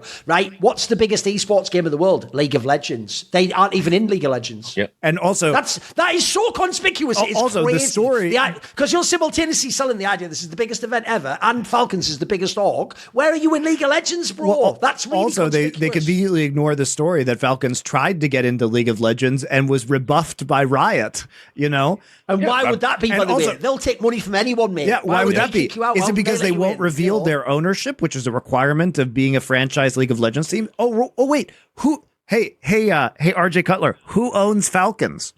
Is it the same people who are running Esports World Cup? Perhaps? Is there potentially an enormous conflict of interest at the very heart of this competition? We're not going to look into that. Did think about that, Monty? If you are going to give that analogy, it's like the Super Bowl, the World Cup, and the Olympics rolled into one. Could you imagine if the Super Bowl, the NFL owned a team that won the Super Bowl, the Olympics put their own team in, or the World Cup was like fucking what? Brazil just runs the World Cup now. So these would all be insane, but you're actually doing that in your own game. That's the best part. You would be an insane conflict of interest and competitive integrity violation. We wouldn't run a team like that. Did you enjoy the montage of Anne Banchbach, Joseph Turner from Gaming Gladiators, Awan Deschalot from G2, and Steve Arhenset, and it was all stitched together, answering the question: who is the biggest competition for your respective organisations? That felt they like all it was coming out of an alternate dimension. Yeah. And they all went Falcons. I mean, that's true. But again, our suspicion. What's that? My laundry is ready. I think it'd be Falcons. Excuse me. But it is true at the Esports World Cup because remember. The teams are competing. Not even true at the Esports World Cup, bro. The teams are competing for the money. By the way, can't we at least get the reach round? Have 5 people say Falcons and 1 say like G2 or something. Why do they all just like some Soviet show? Hey, you know what? Saddam Hussein actually got 100% because that is another goal. The goal of the Esports World Cup documentary isn't just to promote the Esports World Cup and everybody that's in the Esports World Cup. As I said, a deal was made. It's got to be Vitality. You've got to have Navi in there talking about how he's taking prize money and giving it to the Ukrainian war effort. It's so nice that, by the way, here's an idea for Saudi Arabia. Instead of giving the prize money to Navi and Navi giving it to the Ukrainian war effort, how about Saudi Arabia, you just give some money to the Ukrainian war effort? How about we just do it directly? That'd be political, Monty. What are you doing? That'd be political, you dickhead. What are you talking about? So anyway, right, there is no universe, not even the universe that is localized to the Esports World Cup and only the Esports World Cup, where Falcons are the biggest rivals to these teams. Because remember here's how the Esports World Cup works. It's multiple tournaments, right, for which you are given points. So, first of all, to even describe it as a competition is stupid because Falcons, I don't know if this is contractually mandated, but it does seem weird. So there's 21 events, right? And Falcons have 18 participation players. And they would be in LoL if Riot would allow them to be in LoL.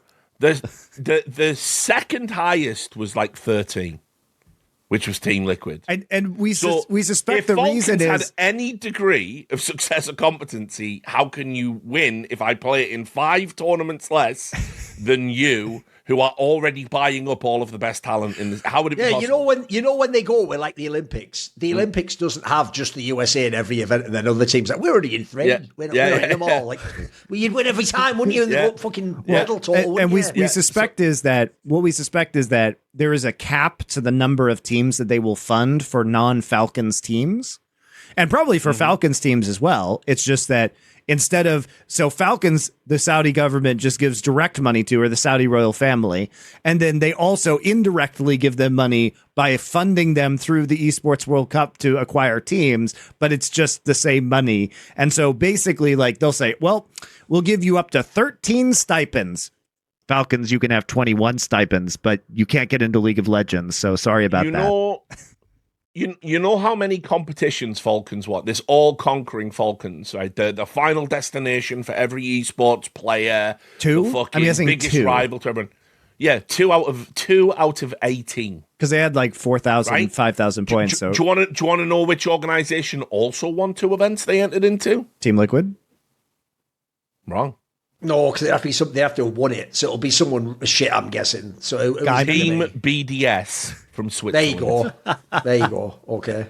So to be clear, right, the if we were to look at it objectively, rather than this insane contrived narrative where it's like we've given ourselves a 5 tournament head start on everyone else at the event, and guess what? We won the whole bloody thing. Isn't that incredible? Right? But actually, in reality, if we were to individually look at all of the tournaments, Falcons aren't rivals to anybody.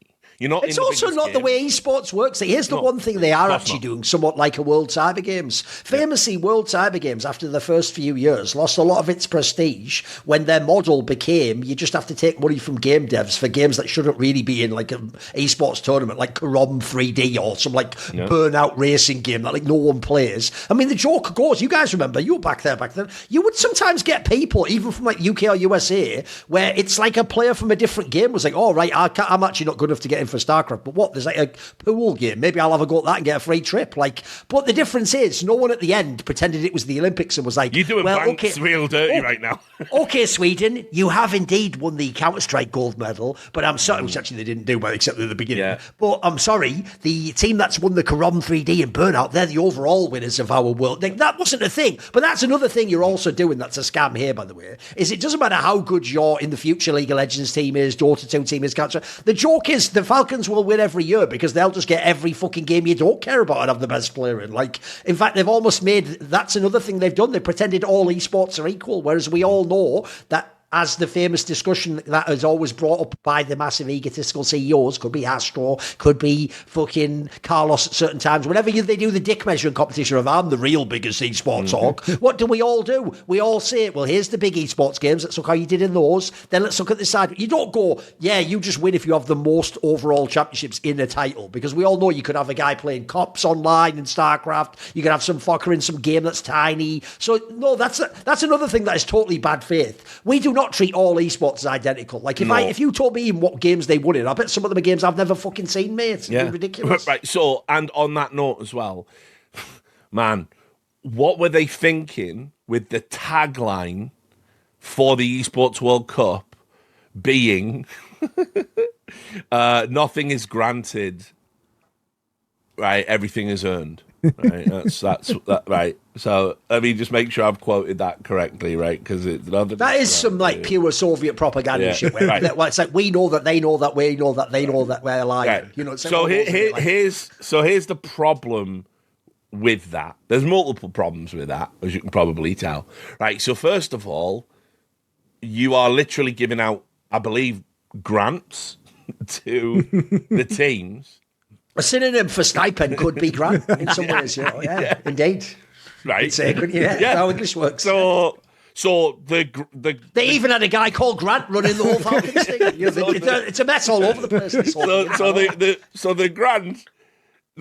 The grant is actually everything is granted. Actually, it should be the other way around, right? Because like everything about this is a grant that you're giving out to me, a stipend, to participate in your event. Now, also, everything is earned.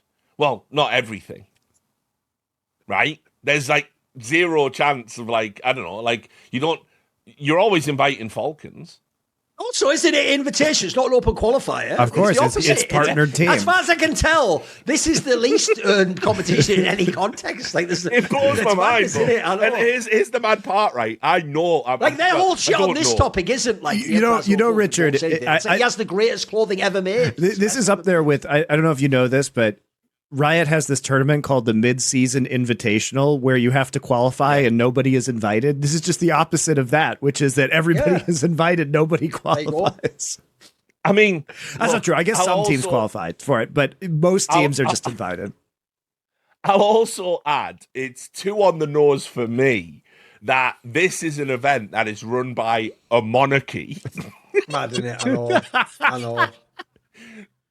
So the joke is Esports World Cup, right? We do agree on that. Esports World Cup should be renamed to Democracy Works or something. But you see, Richard, that destroys MBS's narrative that out of all of the possible heirs, that he was the one who was chosen as the Crown Prince. Wait a second. Yes. This is also my favourite thing too, as well. Right? I forget about that. My favourite thing, because this part scores you imaginary brownie points. They're not even real brownie points. The whole idea that you're forcing this notion that MBS himself came up with this almost in a dream, as it were, and that this is his passion project. He's really the reason why that is so fucking stupid is, like I say, it doesn't actually do anything tangible for you to say that, right? It doesn't gain you any extra. You're already paying for it all. You don't get any extra investment because of that. You don't trick anyone, right? All you do is break the back of the people who are trying to make the argument. Like, look, they're just paying for it, and they're just like silent investors, and it's just ESL running the tournament. The ones who actually want to get that like excuse to do the event, you're just basically saying, I'm just going to explicitly make clear that's not the case, even though I'm also lying. It's like, why? There's no upside to that. By the way, the best angle to sell us on would be they just have a bunch of money. All they're doing is investing, but the rest of it's just esports. Instead, you're being like, no, credit it all to literally MBS. Well, then now anything the Saudi Arabian state does is inherently tied into this fucking esports tournament, isn't it? You can't then divest it because you got out your way to imply he's heavily involved. And by the way, there's just no way he is. I've even heard, by the way, that it's just literally not true. It's the Prince Faisal guy that even does all this shit. And they just say it's MBS because he's the big guy. Yeah, out of all of them, the one that has the gaming chops, it is Faisal. Like, that's a fact. Like, he's been around that stuff for ages. But like the MBS narrative, but it's like, look, the propaganda. It's a multifaceted, isn't it? You have to praise. If there's one thing you have to praise in propaganda, it is the glorious leader. It is always the leader. It is always him. It is like, an MBS. Look, it's a few more seasons of this. MBS will have invented esports. It's as simple as that. He's going to take that away from Riot Games. When Riot Games invented esports. Oh, that's coming up in season 2 of years. Level Up. Yeah, season 2, Level Up. How the joke is, it was actually MBS gave Mark Merrill the idea to invent Western esports. And by the way, Mark Merrill would actually come out and say that for another bag and another season of Arcane. the thing that upsets me most about the documentary, and look, I'm not gonna call everybody out, right? Like, there are people in this documentary I dearly love, and there are people in this documentary I have a lot of fondness for. And you're obviously like, look, I get it. They come in, they point the camera at you, say this shit. All right, cool. You probably got paid. Maybe you didn't. Maybe you just genuinely want to do it. Maybe some of you only got paid with the trip out there or whatever. Like, I'll even say, Richard, before people ask why we don't attack like OJ Bog, I'll just tell you right now, OJ doesn't even fucking know anything about the esports industry. Like, he's not even someone who ever should have had a camera pointed at him. Asking, like, what does he know about talent accruing in fucking esports? His job for real is, I won't go too far here, but behind the scenes, he plays Apex Legends on a fucking monitor at the back of Cologne, then goes, what time is it? Oh, fucking hell, Falcons has won. In a joke world, as if that ever happens. But anyway, runs out there and goes, ladies and gentlemen, your winner of the quarterfinals, Falcons! Anyway, back in Apex Legends, like, he's not fucking even insider in the industry. He's by the way, one of the best to ever do that. Yeah, we all love him, but he's a guy who's a tourist. He would even tell you that himself. Yeah. And like, he does have a genuine interest, but equally as well, like, I mean, OJ Borg, like, OJ wouldn't say he was an expert, right? Like, there's no way he would frame himself that way.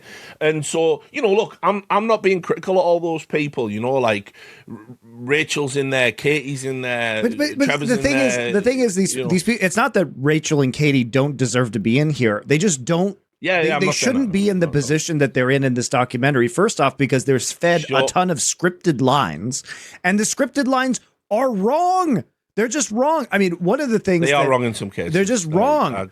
And so by the way, it is irrational to have almost anybody, like even Thorin, the esports historian, it would be irrational to have him commenting on a bunch of these games. Like, there's an entire episode on Mobile Legends Bang Bang. Right, Thorin is the wrong guy to have on Mobile Legends Bang. Like, come on, Duncan. But tell us about the shooty bang bang. So the weird thing about this documentary is that they spend a ton of money going to all these on-site locations, flying all the way to around the fucking world, flying to the middle of nowhere in Alaska to to do interviews with this one guy's family. But what they don't spend money on is having the right talking heads to discuss the right games. But here's the counterpoint, Monty. When they get the right talking heads, the talking heads talk shite, right? And so here's someone I will call out, Khan. Like, it's fucking embarrassing, mate. Like, I used to respect you. This is insane. He has a quote in this where he says, the Esports World Cup is a milestone in esports. It's the first time, this is going to trigger Duncan, it's the first time we are gathering our teams competing exclusively under the Fnatic umbrella against other multi-title organizations. The problem with that is he's just abusing language in the sense that, like, technically it wasn't all one competition that had Fnatic. But it's like, again, by the way, not only did World Cyber Games have multiple games at the same time, and in theory, if Fnatic had qualified, they'd have multiple people there, so already that's false. But secondly, if you remember, famously, ESL's events themselves were always at trade shows. They used to have like CBIT, and they'd have, like, StarCraft leagues. You'd have everyone even there, at Katowice, they would do that. They'd have one weekend be league and one... And by the way...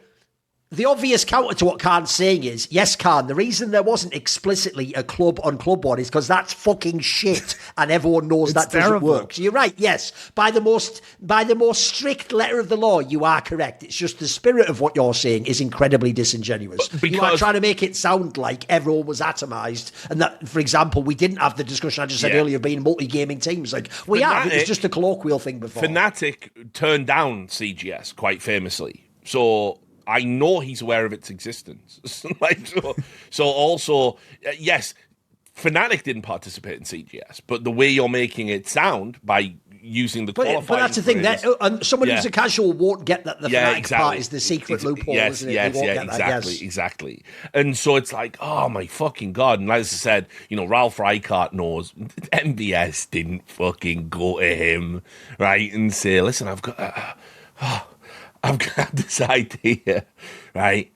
An Esports World Cup, have we ever done anything like that? Here's how I envision it. All of the organizations from all over the world, and they come to Riyadh and they compete, and we give them, like, points, and we create, like, a league table. And that can never happen, MBS. It can never happen. Not only have we never done that, we haven't even conceived it. And even worse, the way I know it could never work is, right now, our lives are inherently capped by the amount of money. So unless you had some sort of life-changing money, that's not even on the table, MBS. And he goes, well, you know what, you mad bastard? Let me just let you know, I indeed do have life-changing money. No way. And here's the first line for you. Taste that, motherfucker.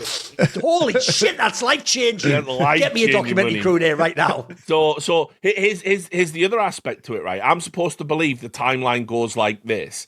MBS invented the idea of the Esports World Cup, then invested into esports, somehow managed to luck out, bring in Ralph Reichart, who used to run ESL, and all of his cronies, and then, like, bang, we just make the Esports World Cup.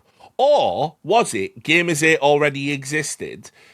The Saudi Arabian state started investing into literally everything, right? Not just esports, not just video games, entertainment. If you think of something now, oh, by the way, another Saudi's one of got a my piece of favourite it. ones, Richard. Another one of my favourite fucked up, actually really dark, like underbelly, but we'll just make it irreverent and just laugh at the gallows humour of it all, is the idea that one of the first big things that the Saudis invested in with their like Ministry of like tourism was the Gamers Without Borders. So you ready, Monty? A country whose regime murder people at their physical border sponsored a tournament called Gamers Without Borders, where it had things like fucking just like charity events and had stuff like women involved. So what I love about it is like it's just the sheer bald facedness of it all. It's so fucking egregious. So basically, in other words, MBS just fucking, he had this vision. That's why he went out and got Ralph Rijkaard. It wasn't that they bought ESL as part of their 2030 vision, and then Ralph Rijkaard went to the Saudi Arabian state and said, what if we made Gamers 8 more esports focused? Which is almost, again, with almost... Oh, one thing I've even forgotten, Richard. Look, it wasn't like CGS, but they even bought the name Esports World Cup, which was a famous multi-game fucking tournament for like 10 plus years. Yeah. It was even really talk famous about that. for that one. And the joke is, this is how bad your tournament is, Ralph Rijkaard. The old one in 2003 that just had a bunch of ooh la la French people in a fucking theatre had a better banging crowd than your event now. That's AstroTurf with hundreds of millions of dollars. You daft fuck. Even that one, that just a bunch of French fanboys at some theme park was better than yours. Come on, mate. So going beyond, and by the way, if you guys want to look it up, it used to go under the acronym ESWC instead of EWC, which it is now. Yeah. So they just bought the rights to it, but it was in existence. That's absolutely true. Basically, but to go on your point about Karn, like, look, Seltzer has a long history in many esports, especially StarCraft. Is she a great person to talk about StarCraft? Sure. Is Katie Bedford, longtime COD person, the absolute right person to talk about COD? Sure.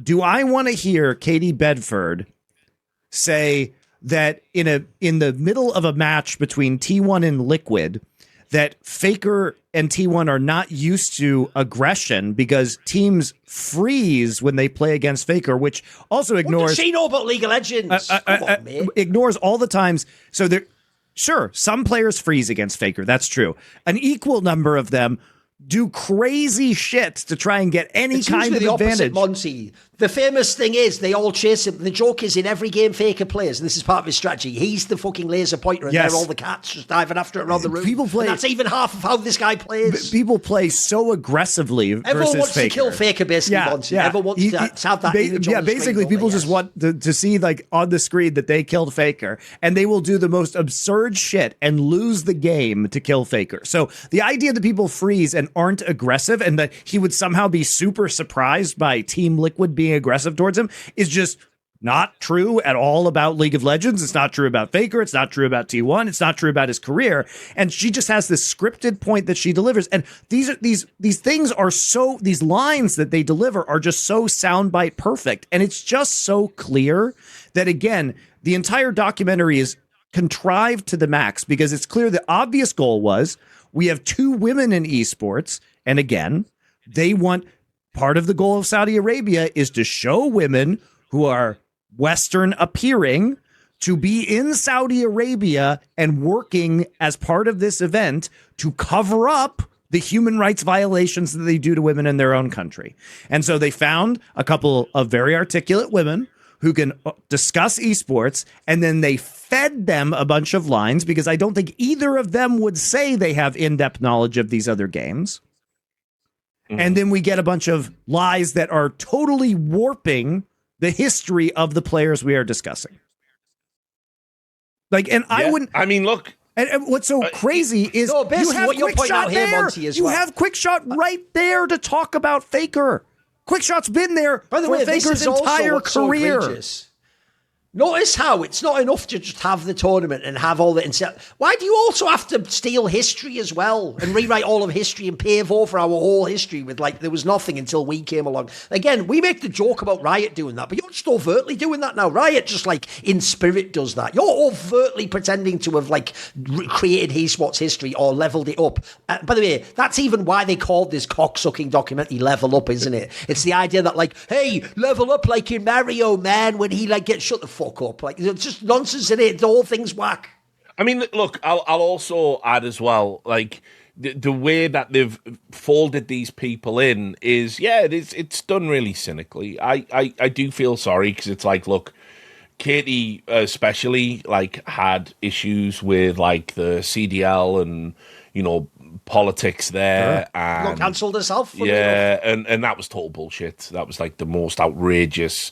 That was like at the peak of like all that cancel culture, anti-Trump. Yeah, all the people who now go, hey, everyone has to earn a cross, mate. What's the big deal? It's just like there's no ethical concept. You weren't all there when you were cancelling the fuck out people like her. You wanted to run out the whole industry. The idea her husband could be like a Republican was like the fucking biggest sin of all time, mate. Now you all literally work with checks notes at the Saudi Arabian state. And so like, but you know, it's like, again, she gets the Richard Lewis pass, absolutely. Like what the industry did to her was fucking outrageous, you know, and really mistreated and put into a corner where, you know, and then by the way, on top of that, like without going too much into details, I think she agreed a job with an esports company, moved out there, and then the esports company fucking reneged on it and stuff.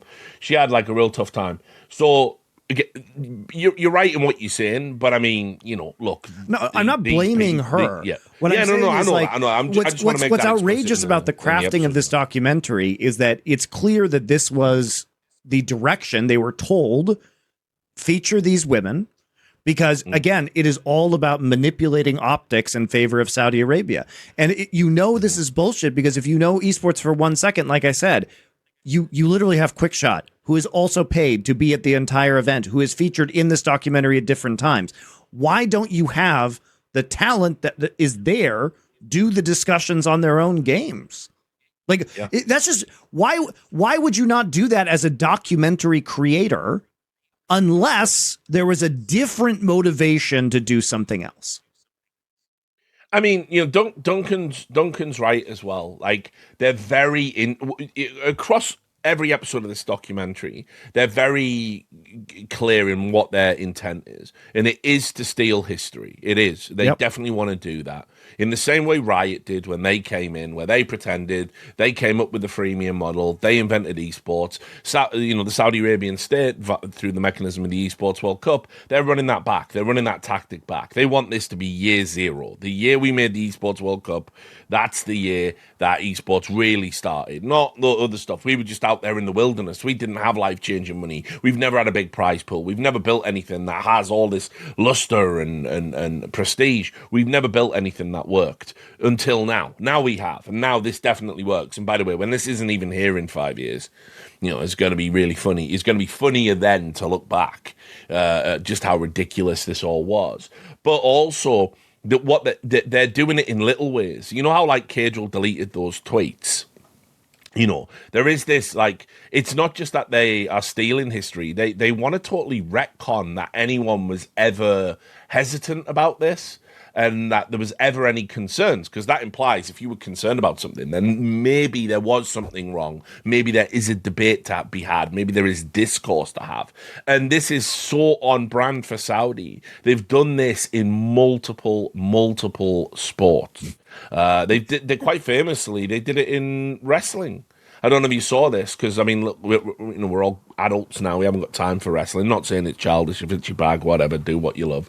But they did it with CM Punk just a couple of months ago. Yeah, I saw that. CM Punk basically said he wouldn't go to Saudi Arabia, and he wouldn't wrestle out there. And he said to The Miz on Twitter, another WWE guy, he said, "Suck a blood money covered dick in Saudi Arabia, you fucking dork." Where it was the tweet, which, by the way, I was like, "Is that Duncan?" but anyway, that's what he said. Like, somewhat bold stance. Yeah, bold. Okay, that's what he said in like 2020, and obviously, like, Punk was estranged, I believe, from the WWE at the time, or maybe just got back into the fold. I'm not too sure of the chronology, but what I know is that like they trotted him out this year, and CM Punk apologized to the fans and was like, "Oh, you know, just ignorant." And then Triple H came out and said, "Wow, CM Punk has grown as a person.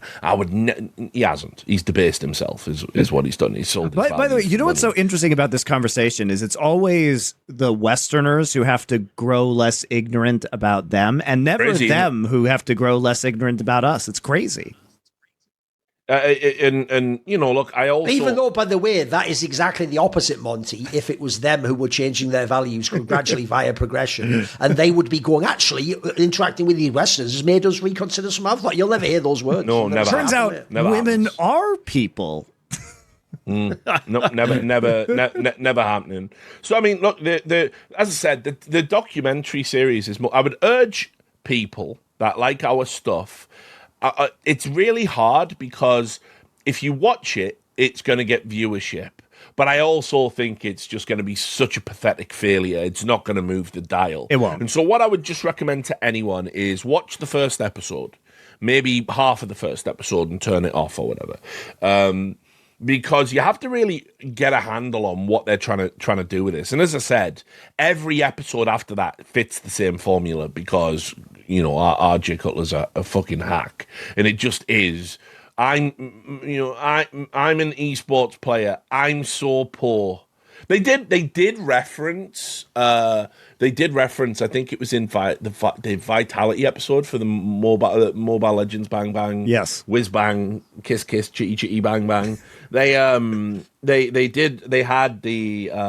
Anne from Team Vitality come out and say, "Oh, it's a very male dominated industry," and I don't know if that's a factor. And she was like talking about being a woman in esports and how hard it is, and you have to kind of like, come on. Bro, they had one actually on the EWC. I think I've told this story before, where that famous woman who's like a German footballer, I can't even remember her name now. So it begins with L. It's like Laura or something or whatever. I can't remember. Basically, it's like a famous German woman. Like she's really good looking as well. That's why she's been like viral on the internet. Right. She was at EWC. I saw this, by the way. This is how off the fucking mark the Saudis are. Via an actual targeted ad on my Twitter to me. Dear. Of all the people, which is like... Yeah, I get the Falcons ads on my YouTube channel. I know. And she was at EWC, and when they asked her sort of like, why are you here? She said she was there to watch women shine or something. And I was like, okay, that's definitely where I'd go, Saudi Arabia for that, yeah. But you are right. It's also very important. Notice, it's not just the messaging. It's the mouth the message comes out of that's very important to them. These people are very sure. It's why, actually, to tie it to the LS thing earlier, I know LS didn't mean this by that defence point, but he doesn't know he has absolutely carried the Saudis' water for them because, mate, I bet they I can't even imagine how they woke up and go, sir, you're not going to believe this. A very famous gay person in the West is actually defending us and we're not even paying him, sir. Like, how? What is this magic you speak of? Like, he has undertaken the demonic transformation without the first part of the ritual. Like, that's, so they love the idea a gay person or a woman will ever be a minority person will ever be the person saying these words that should only be coming out of a corporate shill PR person's mouth. I mean, can I just to wrap up the episode because I know we're going long on this one. I want to just ask: did you see, as part of this new talking point, come and see for yourself? Did you see the guy Tobias Schultz? Did you see his article he wrote on LinkedIn? I'll just quickly link it to you and give it a scan. So basically what happened was, right, Tobias Schultz used to be, I don't know what he does now, but he used to be like an editor of one of those German websites. It might have been gaming.de or something, I don't know. And basically he did go and see, but he, not telling the full story, Gen G, he went out there as one of those super fans, which I said we'd get to this earlier. So just in case people don't know about the super fans thing, they were so worried about the crowd. They had organizations essentially go out, cherry pick between 20 and 60 fans each, and they would get an all expenses paid trip to Riyadh for the Esports World Cup for a tournament of their choice. And basically, if you get 60, you get more money. So the Saudi Arabian state underwrites the trip, but the organizations get paid for bringing more fans out. So that's how you know it's a successful endeavor. So anyway, Tobias Schultz went out there as a Gen G fan, I believe, and he wrote an article all about it. And he said he wanted to, go and see for himself, right? Which, by the way, look, I'd never go, right? And I wouldn't participate. But I think there's something to be said about journalists actually going to places. I'm not going to get into that like stupid episode of Joe Rogan where what's he called fucking was just going to like. Oh no, I did see this. Now I recall it now. Yeah, I did see this. Yeah, you've never been there. You've never been there. No. I did see the Dave Smith versus Douglas Courtney. I saw the article we're talking about. Yes. Right. Sorry. I put it together. No, it's good. So anyway, They say it goes here. Where was it? Where was the right? Here we are. Right, here it is. Critique is essential, but we must also be cautious of moral imperialism. Right? Great phrase. Hell. Yeah. Okay. It's really By the good. way, there's one area I actually also think this whole thing actually has a powder keg that no one stopped to think about. Is this actually gives away that the whole theory of all cultures are completely equal and you'd be like a chauvinist to think otherwise. No, I'm sorry. Actually, I take certain moral stances, like things done against children, women, abuse of people, murder. I think those things are actually hard, black and white, wrong things. Yes. And if your culture and your ideology tells you they are okay, I think you are literally culturally and morally inferior to me. And absolutely, if I have a chance, I will impose imperialistically my values and my principles onto you in the world, potentially in an actual violent sense, if I had to defend people I care about. Yes, I do think that people being murdered might even warrant like military invasions and people even killing you to stop you murdering them. I don't, that because you are right, Richard. We actually also nailed this years ago. When the Saudis first started coming in, me and you both said this, no one else even saw this coming down the line. The most obvious defense would be you being Islamophobic. That was the most obvious fucking... It was right there the whole time, thanks to all the fucking war on terror shit. It was just a low-hanging piece of fruit. They were always going to reach for it eventually, mate. They were always going to make it, like you said, that we're the ignorant ones. No, but totally called it, totally said that. They would say that, like, oh, you mustn't, you've got to... Because this guy is a fucking worm, even taking that angle, but this is... That angle is so cynically thought up as an approach. This is how they weaponize Western values against you. Yes, is they say because they understand that Western values are people come from multi-ethnic societies where we value and there's a real attempt and we tolerate to understand it to each we other. Try to and people don't. Nobody wants to be like, oh well, I'm the biased one. So the reaction of Westerners is to be like, am I Islamophobic? And nobody ever asks like. These people don't want to change because the entire state of Saudi Arabia is based around a very conservative interpretation of Islam. And so their entire worldview is not to examine other people's religions. They are already convinced that what they are doing is right. And they are weaponizing your beliefs against you by claiming that you are bigoted against them. Here's how you get around it. You do what I did ages ago, back when the whole atheism arc was kicking off, and that was like how you proved you were an intellectual or whatever back in the noughties. I just reject that Islamophobia as a thing. I think any belief system can be scrutinized, and you can critique it. You can critique it, or you can agree with it, or you can vehemently disagree with it, and that's fine. By the way, that level of scrutiny should be applied to any belief system ever, and we do. We apply it to all belief systems. It's also like no belief system should be immune to that level of scrutiny. So I reject it's even a real thing. I'm just like, whatever. There's also different takes. Like saying you're Islamophobic implies that Islam is only one interpretation. And like I understand that Saudi Arabia is moving away from Wahhabism and the very conservative take that it had been for a long time. Like they're starting to move away from that. I recognize that. But to pretend that iteration of Islam is the only possible interpretation of Islam is ridiculous. It's ridiculous. It also never made sense ever since, in theory, keyword theory, it's a voluntary religion. It's not a race. You can be a person from that country and not be Muslim. So what they're trying to also do, you'll notice with the term Islamophobia, they're not trying to make it sound like you just hate someone for their race. Every time there is a bigoted reaction towards something, historically, there are a bunch of shitlibs, typically white American women with too much time on their hands, that invent words. We're steering away from the potential inflammatory stuff. Well, I say inflammatory things. Whatever. This is just I reality. don't disagree with you. I don't disagree with you. I just think it's funny that you framed it that way. Go ahead. And usually out of academia too. And what they do is they create language, right, designed to try and it comes from a good place. What they're trying to do is stem a tide of genuine bigotry. Sure. Like, so post 9/11, there were a lot of people that were like, it was absurd if you were a Muslim for the first year of September 11th. They were like going, why won't the leaders come out and condemn it? Like, they have a million times. Like, how many more times are you going to do it? You had the Bush linguistics of you're either with us or you're against us. He's literally using the word crusade to talk about the invasion of Iraq, for fuck's sake, bro.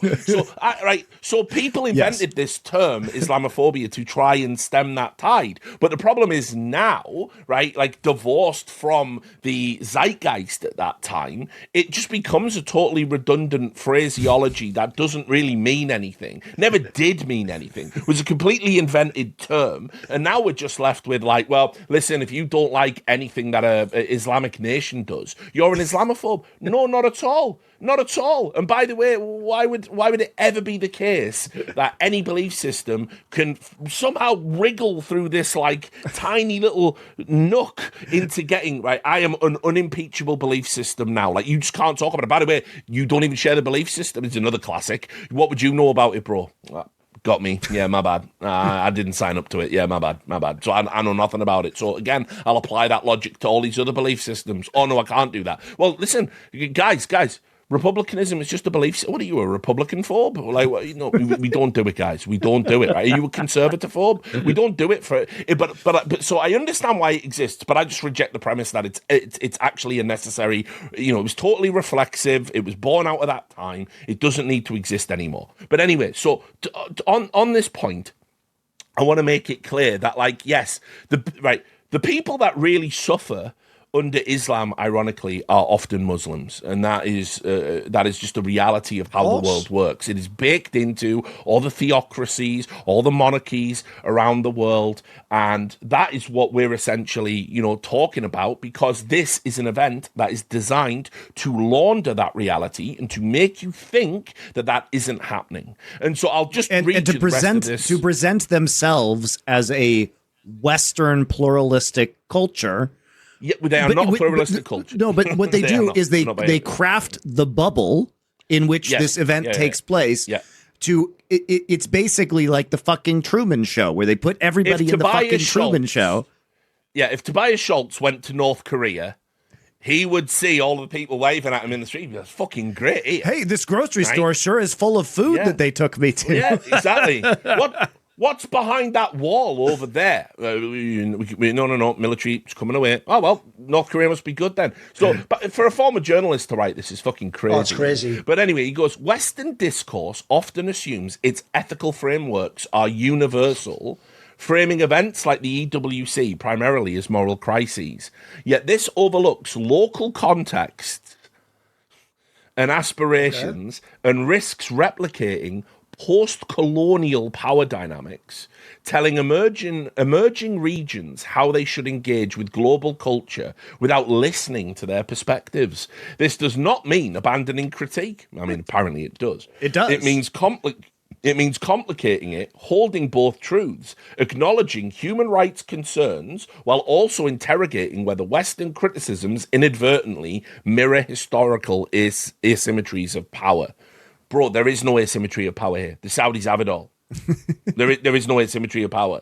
The asymmetry of power would be in Saudi Arabian society. Not even a democratic country, for fuck's sake. What is he talking about? Yeah. So apparently what Tobias believes that if you criticize the Esports World Cup, it is somehow linked to post-colonial thought and a deeply bigoted sentiment about Islamic nations.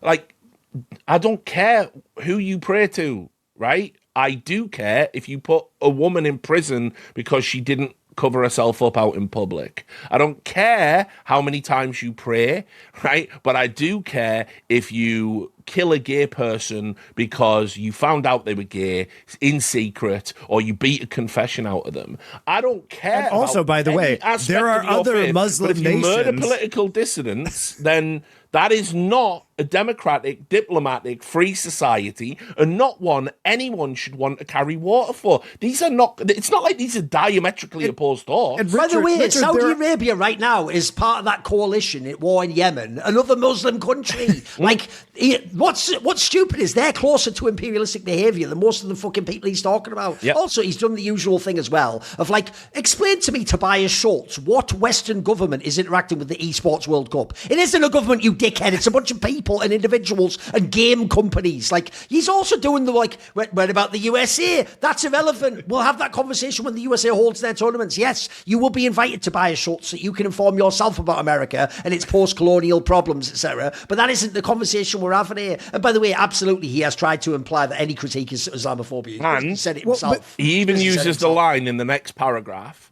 where he says, if we aim to build a globalized, safe, and inclusive digital space, we must ensure that inclusion extends to the very discussions shaping it. Excluding certain regions or dismissing them outright risks deepening divides rather Richard, than I have an bridging obvious them. question. Yeah, And here's a serious question I would say to Tobias Schultz, right? Tobias Schultz, when will we invite Russia into the rules-based order to have this good... North Korea, we better invite them in. If we don't invite them in, we're going to exclude and radicalise them. By his own logic, by the way, and here's the problem, ESL. If you don't know, Monty, ESL themselves are the ones who refused to let Virtus Pro receive the major trophy because they said you weren't allowed to compete, even though they'd already sold the company to some like people based in whatever, Cyprus or some shit like that, or some shit like that. Basically, ESL took the whole stance of like, we are going to put sanctions on Russia, and then people who now were ESL type people working for Esports World Cup, now we're supposed to invite everyone in.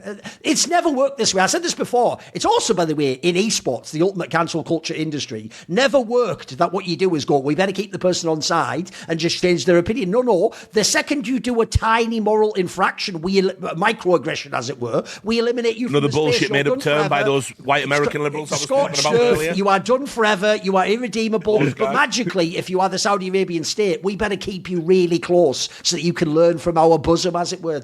It's such a complete inversion of everyone's stance on how you deal with things. And there was just one other funny aspect about this article, and it was journalists got on him on LinkedIn, like Kevin Hitt and, the great James Fudge, and he said, what were you even doing there? Who paid? Right? And he explained, I was invited as part of the Genji Superfan program, and he said, hey, this is so funny, I was encouraged but not required to post about it. By the way, the thing that's fraudulent as fuck about this guy is, as you say, he's pretending like, I was just a fan that got to go. I looked up on his LinkedIn when you were saying this. This guy used to be involved with loads of ESL-related projects from years ago. In fact, you probably remember this. Back in the day, they used to do this thing called the Esports Yearbook, where they would get people like us to write an article. He was doing all that like 15 years ago, mate. Like, this isn't some fan you have picked out of a crowd. No. This is a plant, for fuck's sake. Yeah, this is the definition of industry plan. And the fact that this comes out the same week as Ralph Reichart going, come and see, is ridiculous. And one other point I want to make, just to wrap up, sorry, I know this is a crazy long episode as well, but like maybe we'll delete some of this out, who knows? Or are we feeling secure in our opinions? Who knows where we're going to go? Right, but anyway, right, there's another aspect to the documentary is it presents an illusion of competence from the Saudi Arabian state, that their investments all succeed, right? Like, their investments succeed. The Saudis are here. We're all going to Riyadh. We've got their money. It's too big to fail. So what I did was research for this episode. I took a list of all the other sports and entertainment investments from the Saudi Arabian PIF, and then took a general, like, how are they doing? What's the temperature check? So golf, we've got Live Golf, and obviously the merger with the PGA. Yep. They're coming up to $5 billion invested. And that's across all of the investment, all of the infrastructure, all of the player contracts. Its operating loss is $394 million, which is up 60. That was in 2023. That's the last known number. And that's up 60% from the previous year. So I imagine it's gone upwards. And that, obviously, they lost $1 billion when they did the merger, like, straight up, right? So that doesn't sound successful or sustainable to me. That's the other aspect to this. Ralph Reichart says this is sustainable. They all say it's sustainable. They use the word sustainable repeatedly. Esports wasn't sustainable in its current form. It's sustainable now. What's changed? A different sugar daddy. That's it, right? We're just getting literally the runoff of an oil state. How's that sustainable? Yeah. It's top down, just money directly given to you. There's nothing grassroots about it. Right. The Saudi Arabian Football League was very vogue. I've written about that on my Substack multiple times. The PIF owns 4 clubs in the league, as I said earlier. Al Hilal, Al Nasser, Al Ittihad, and Al Ali, right? And they are, the PIF is the one driving the signings to those clubs. You've seen a lot of Premier League stars move. And then, by the way, the players don't ever stick around for long. Like Jordan Henderson took all of that flack because he was like, I wore the rainbow laces. I'm a good ally to gay people. Why are people hating on me? He lasted less than 6 months. And there's been like players' wives have come out and gone, it's just not a place for me. I can't go out. My favourite one was Neymar, where he just played fuck all games, took all the money, and then fucked off again. Yeah, exactly. I even saw one the other day. Neymar aced the project, which is there was a player, I forget who, sadly, but it was like some European player who was signed to one of the Saudi clubs, Richard, and he went, and this is apparently true, unless I got caught by like a Centel type Twitter account, but I think it was real. Yeah. He'd gone, and he hadn't even investigated which team he was joining, and he'd gone onto like Ronaldo's page and said something like, hey, like, I'm going to be out there soon, and he was for a different team. It wasn't for like Ronaldo's team. Something mental like that, again, which kind of tells you what sort of an operation they're running over there, mate. Right, the average attendance since they've invested all of this since 2023 is about 8,000 per match. Right, and by the way, this is Monty. For context, this is football. Bro. I know, 90,000. I'm not even trolling you. You could go to teams that are like 3 divisions down in English football, and you could get 8,000 people in a stadium. Yeah. Like teams that would never ever have a chance to be famous. You would never have heard of them. You'd never heard of them. That 8,000 is nothing, bro. That is terrible. So get this though. This is the real kicker. Multiple games drew under 200 fans, right? And so basically they've wasted $1.5 billion on player transfers and salaries since 2023. Al Nasser bought 14 foreign players, didn't win the domestic trophy, won nothing, and like super low revenue from tickets, no TV deals, no sponsorships, etc., etc. Obviously, I'll skip past this one. Newcastle United. Even though, by the way, as if again to give away that this is all AstroTurf, Richard, they had no sponsorships, even though they have on their team Ronaldo, who is probably like, in terms of marketing, that is like he has the largest social media presence on earth, I believe. The joke is everyone would want to sponsor this guy in any endeavour he enters. So if they're not willing to, that means the whole thing's fake. It's just nothing. So then you had the 10-year, $1 billion deal, which started in 2018 to get the WWE out to Saudi Arabia. That's been a fucking nightmare from start to finish, if people want to look into that. I mean, it did have the somewhat embarrassing first ever women wrestling in Saudi Arabia. Covered up, of course. Anyway, there was an incident in 2019 where WWE staff, because it was being underwritten by the Saudi Arabian state, they got stranded at the event. It's a very esports thing that happened, actually, and that was because they didn't get any of their money. There was also a lawsuit going on right now about how there's some sort of fraud going on, which I think I got settled, actually. Anyway, there was a $39 million settlement about the non-payment to staff. Just gone. We don't talk about it. You've got, what else did I write down here? Sorry, I'm scrolling through my document. Here we go. The Embracer Group deal, which is relevant because that's Savvy Games. They spent $2 billion to get that Swedish gaming company, and then obviously that deal collapsed because it was like deeply unpopular. So it was just basically it didn't go ahead, and that was like the big cancellation there. So it's like, and not to mention, by the way, they've been knocked back for Liverpool investment, knocked back for the Formula One bid where they offered $20 billion for Formula One. Like, they're not a competent group of people. They are just literally doing, it's like the ultimate VC firm. They are just placing a number of bets on a number of fucking roulette tables and hoping some of them come in. But what you realize is almost nothing is going to be in a better place by the time the Saudis get bored and pull out. And that has to happen at some point. Like, not all of these things. Like, why would I, by 2030... 5 years from now, this is why I keep saying 5 years from now, we'll look back.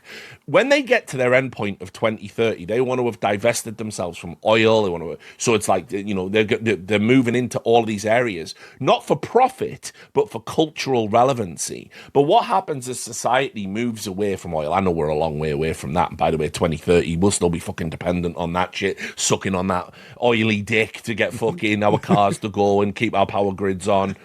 But what happens in 2030 when they look at all of the things that work and don't work, and what should we keep and what should we get rid of? I did report in like a week ago, maybe 2 weeks ago at the time of recording this, that basically said they're already thinking about selling ESL, guys. They're already thinking about selling it. But they have who's going to buy it? Well, who's going to buy it? That's what I mean. Stop treading on my dreams, Monty. My dream is that ESL actually gets sold to two. All I need, are you ready? This is the bar now. Not a murderous regime, and then I can actually do events again, Monty. So just don't take this from me. I need them to sell, right. please. It's like that Ben Shapiro bit where it's like, look, if the sea levels rise above your house, just sell your house and move. And it's like, who's going to buy it? Fucking Aquaman. That's the only funny thing Bomber guy's ever said. But anyway, the point is, like, they're already realizing that esports just doesn't work as a model. They've already realized it. They've already cracked the code. They might keep EWC, right, because that's in Riyadh and that works for them. But underwriting ESL, everyone that I have interviewed behind the scenes has told me that they came into ESL and they said, the original plan was we're going to have 10 years to make this profitable. And then they looked at the money they were losing and said, we're not doing 10 years of that. We're changing the 10 to a 2. So even the That's why, by the way, that you have to always make a distinction between EWC, the tournament, and ESL Counter-Strike. Because I can tell you right now, Richard knows this. The joke is, everyone in CS also gets banged on for working with the Saudis because they all said this shit about Neon. You don't even get the bag for ESL. At least EWC gives you a bag. ESL now gives you a smaller bag than when they were just ESL because they have new cost-saving measures. So, like, the joke is, you just have to actually sell for fuck all in ESL's world. Like, that's what it's like in CS. Well, and I've also been told how EWC view ESL is they view them essentially as a production company that just does their tournaments, and ultimately, if it needs to be stripped down, so that's all they do, with the exception of stuff like Face It or whatever, which is like a revenue stream. Right. That's the what platforms are valuable for sure.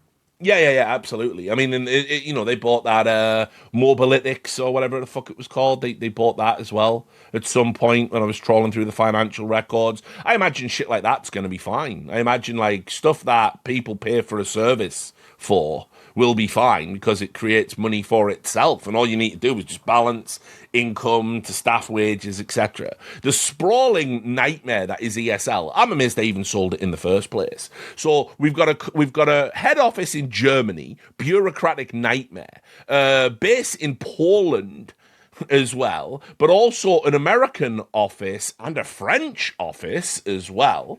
And the American office is very inconveniently in Los Angeles, by the way. And we all have to interact with all our different employment laws and problems. And it's like, you hear about contractors for like ESL, and they like, they do an event here, but then they get told you got to invoice here. And, it's a fucking mess. It's a total mess. I don't think the Saudis knew what they were doing. I'm very confident that before 2030, ESL will be under new ownership or it'll be shut down. Or both. I mean, it could easily be sold and then the next people shut it down inside of 2 years. It was never worth $1 billion or whatever the fuck they paid for it in that merger, $1.5 billion or whatever. It was never worth that. And the only people in the world that could have bought it were Saudi. Now, that's great for all the people that walk away with sports cars and extensions on their house and all that stuff. But, I mean, it's not great for the fabric of esports. This isn't a sustainable business model. This is a Faustian pact that will first drain all of your reputation, drain all of your values, drain all of your morals, and then, eventually, the lemonade stand will be packed up, fuck off, and you will have debased yourself for literally nothing. So I don't get it. I don't get it at all. And so it's something to think about because the EWC it's to come to Thorin's point earlier, what Maui Snake said. I genuinely believe, like, it's actually antithetical to have something like a cologne be good. It's antithetical to have something like Worlds at League be bigger. If you're getting folded in and you want to be part of this and have Saudi underwrite it, I said this right at the start. Events outside of Riyadh don't count for them. And that's just where... Think about it. All what used to work, Richard, the idea of like the Spordex, a special crowd, the Cathedral of CS, that actually now plays against your overall marketing strategy, which is all roads lead to Riyadh. Yeah. I mean, as we made the joke before, the joke really is, but the Saudis just haven't thought this one through themselves because it's too on the nose, is the famous thing we all said about Korea is it's the Mecca of esports. Guys, it's right there. I know. There's Mecca, the real one, and there's your esports. It's right there. You can just do it. If they really are just making it like, and by the way, here's what's sad. If I want to just be cynical about the industry, that's where the Saudis actually are smart, Richard. They've realized, oh, wait, running a CS circuit, that just loses you money. But I'll tell you one thing ASL is amazing at. I would even say this, that I would say they're the number one company of all time at running like fucking actual esports tournaments. They're incredible. Their level of competence has been very, very high. They've done it around the world. They have established these hubs where they're able to make that the go-to event that you go to every year. Like, look, that is the one thing they are really good at. So, yeah, strip mine all the rest of the shit out of there, gradually degrade Katowice, Cologne, Krakow, and eventually just have them be doing the best event ever in EWC, and suddenly you got what you always wanted. Makes sense. Yep. And there it is. And so, look, this the documentary will just be this gaudy little footnote. No one's gonna watch this. No one's gonna watch it now, let alone 5 years from now. Like it's total trash. It has no historical accuracy. The storylines. So yeah, anyway, no one's going to watch this documentary. It's total trash. It's trash now. It's going to look even worse in the future. All of the storylines just fucking suck. It has an over-reliance on trying to pluck your heartstrings. Like, it's like poverty fucking pornography. Like, oh, look how they're not making money, but look how they are now, and look how the family was struggling, and look how they're not now. We are the benevolent Saudis throwing money to everyone for purely benevolent reasons. There's nothing political going on. There's nothing to see here. We're just doing it. Also, here's Neymar and Max Verstappen. By the way, it's crazy that they can have celebrities of that caliber and nobody will watch this. Yeah. They literally have them being interviewed in this. Sure. No, it's bonkers, isn't it? Yeah. Yep. I mean, look, but that's the whole thing as well. It's like they just trot out these guys who are there solely for a paycheck to say Saudi Arabia is great. Is it esports? Esports is going to be the next big thing, and this is garbage. And by the way, I'm sure RJ Cutler. I mean, it looks like RJ Cutler's just a hack for hire anyway, based on his career trajectory. At least you were making political messaging documentaries in the 90s, and now you're just making fucking Billie Eilish behind the scenes, like fucking cringe. Like, how the fuck do you go from that to that? But anyway, it's just an exercise in fucking total propaganda. And the funniest part about it is it's very expensive propaganda no one's by the way. I mean, the amount of money that was spent on this in terms of production value to fly, I mean, the number of locations they have globally for this is crazy. Like, this cost millions and millions and millions of dollars to make. And they're not, before this even came out, they're already committed to a season 2. Like, they are all in on this dumbass fake documentary. So what I'm saying is, please leave a rating on IMDb for it. You know, please do that.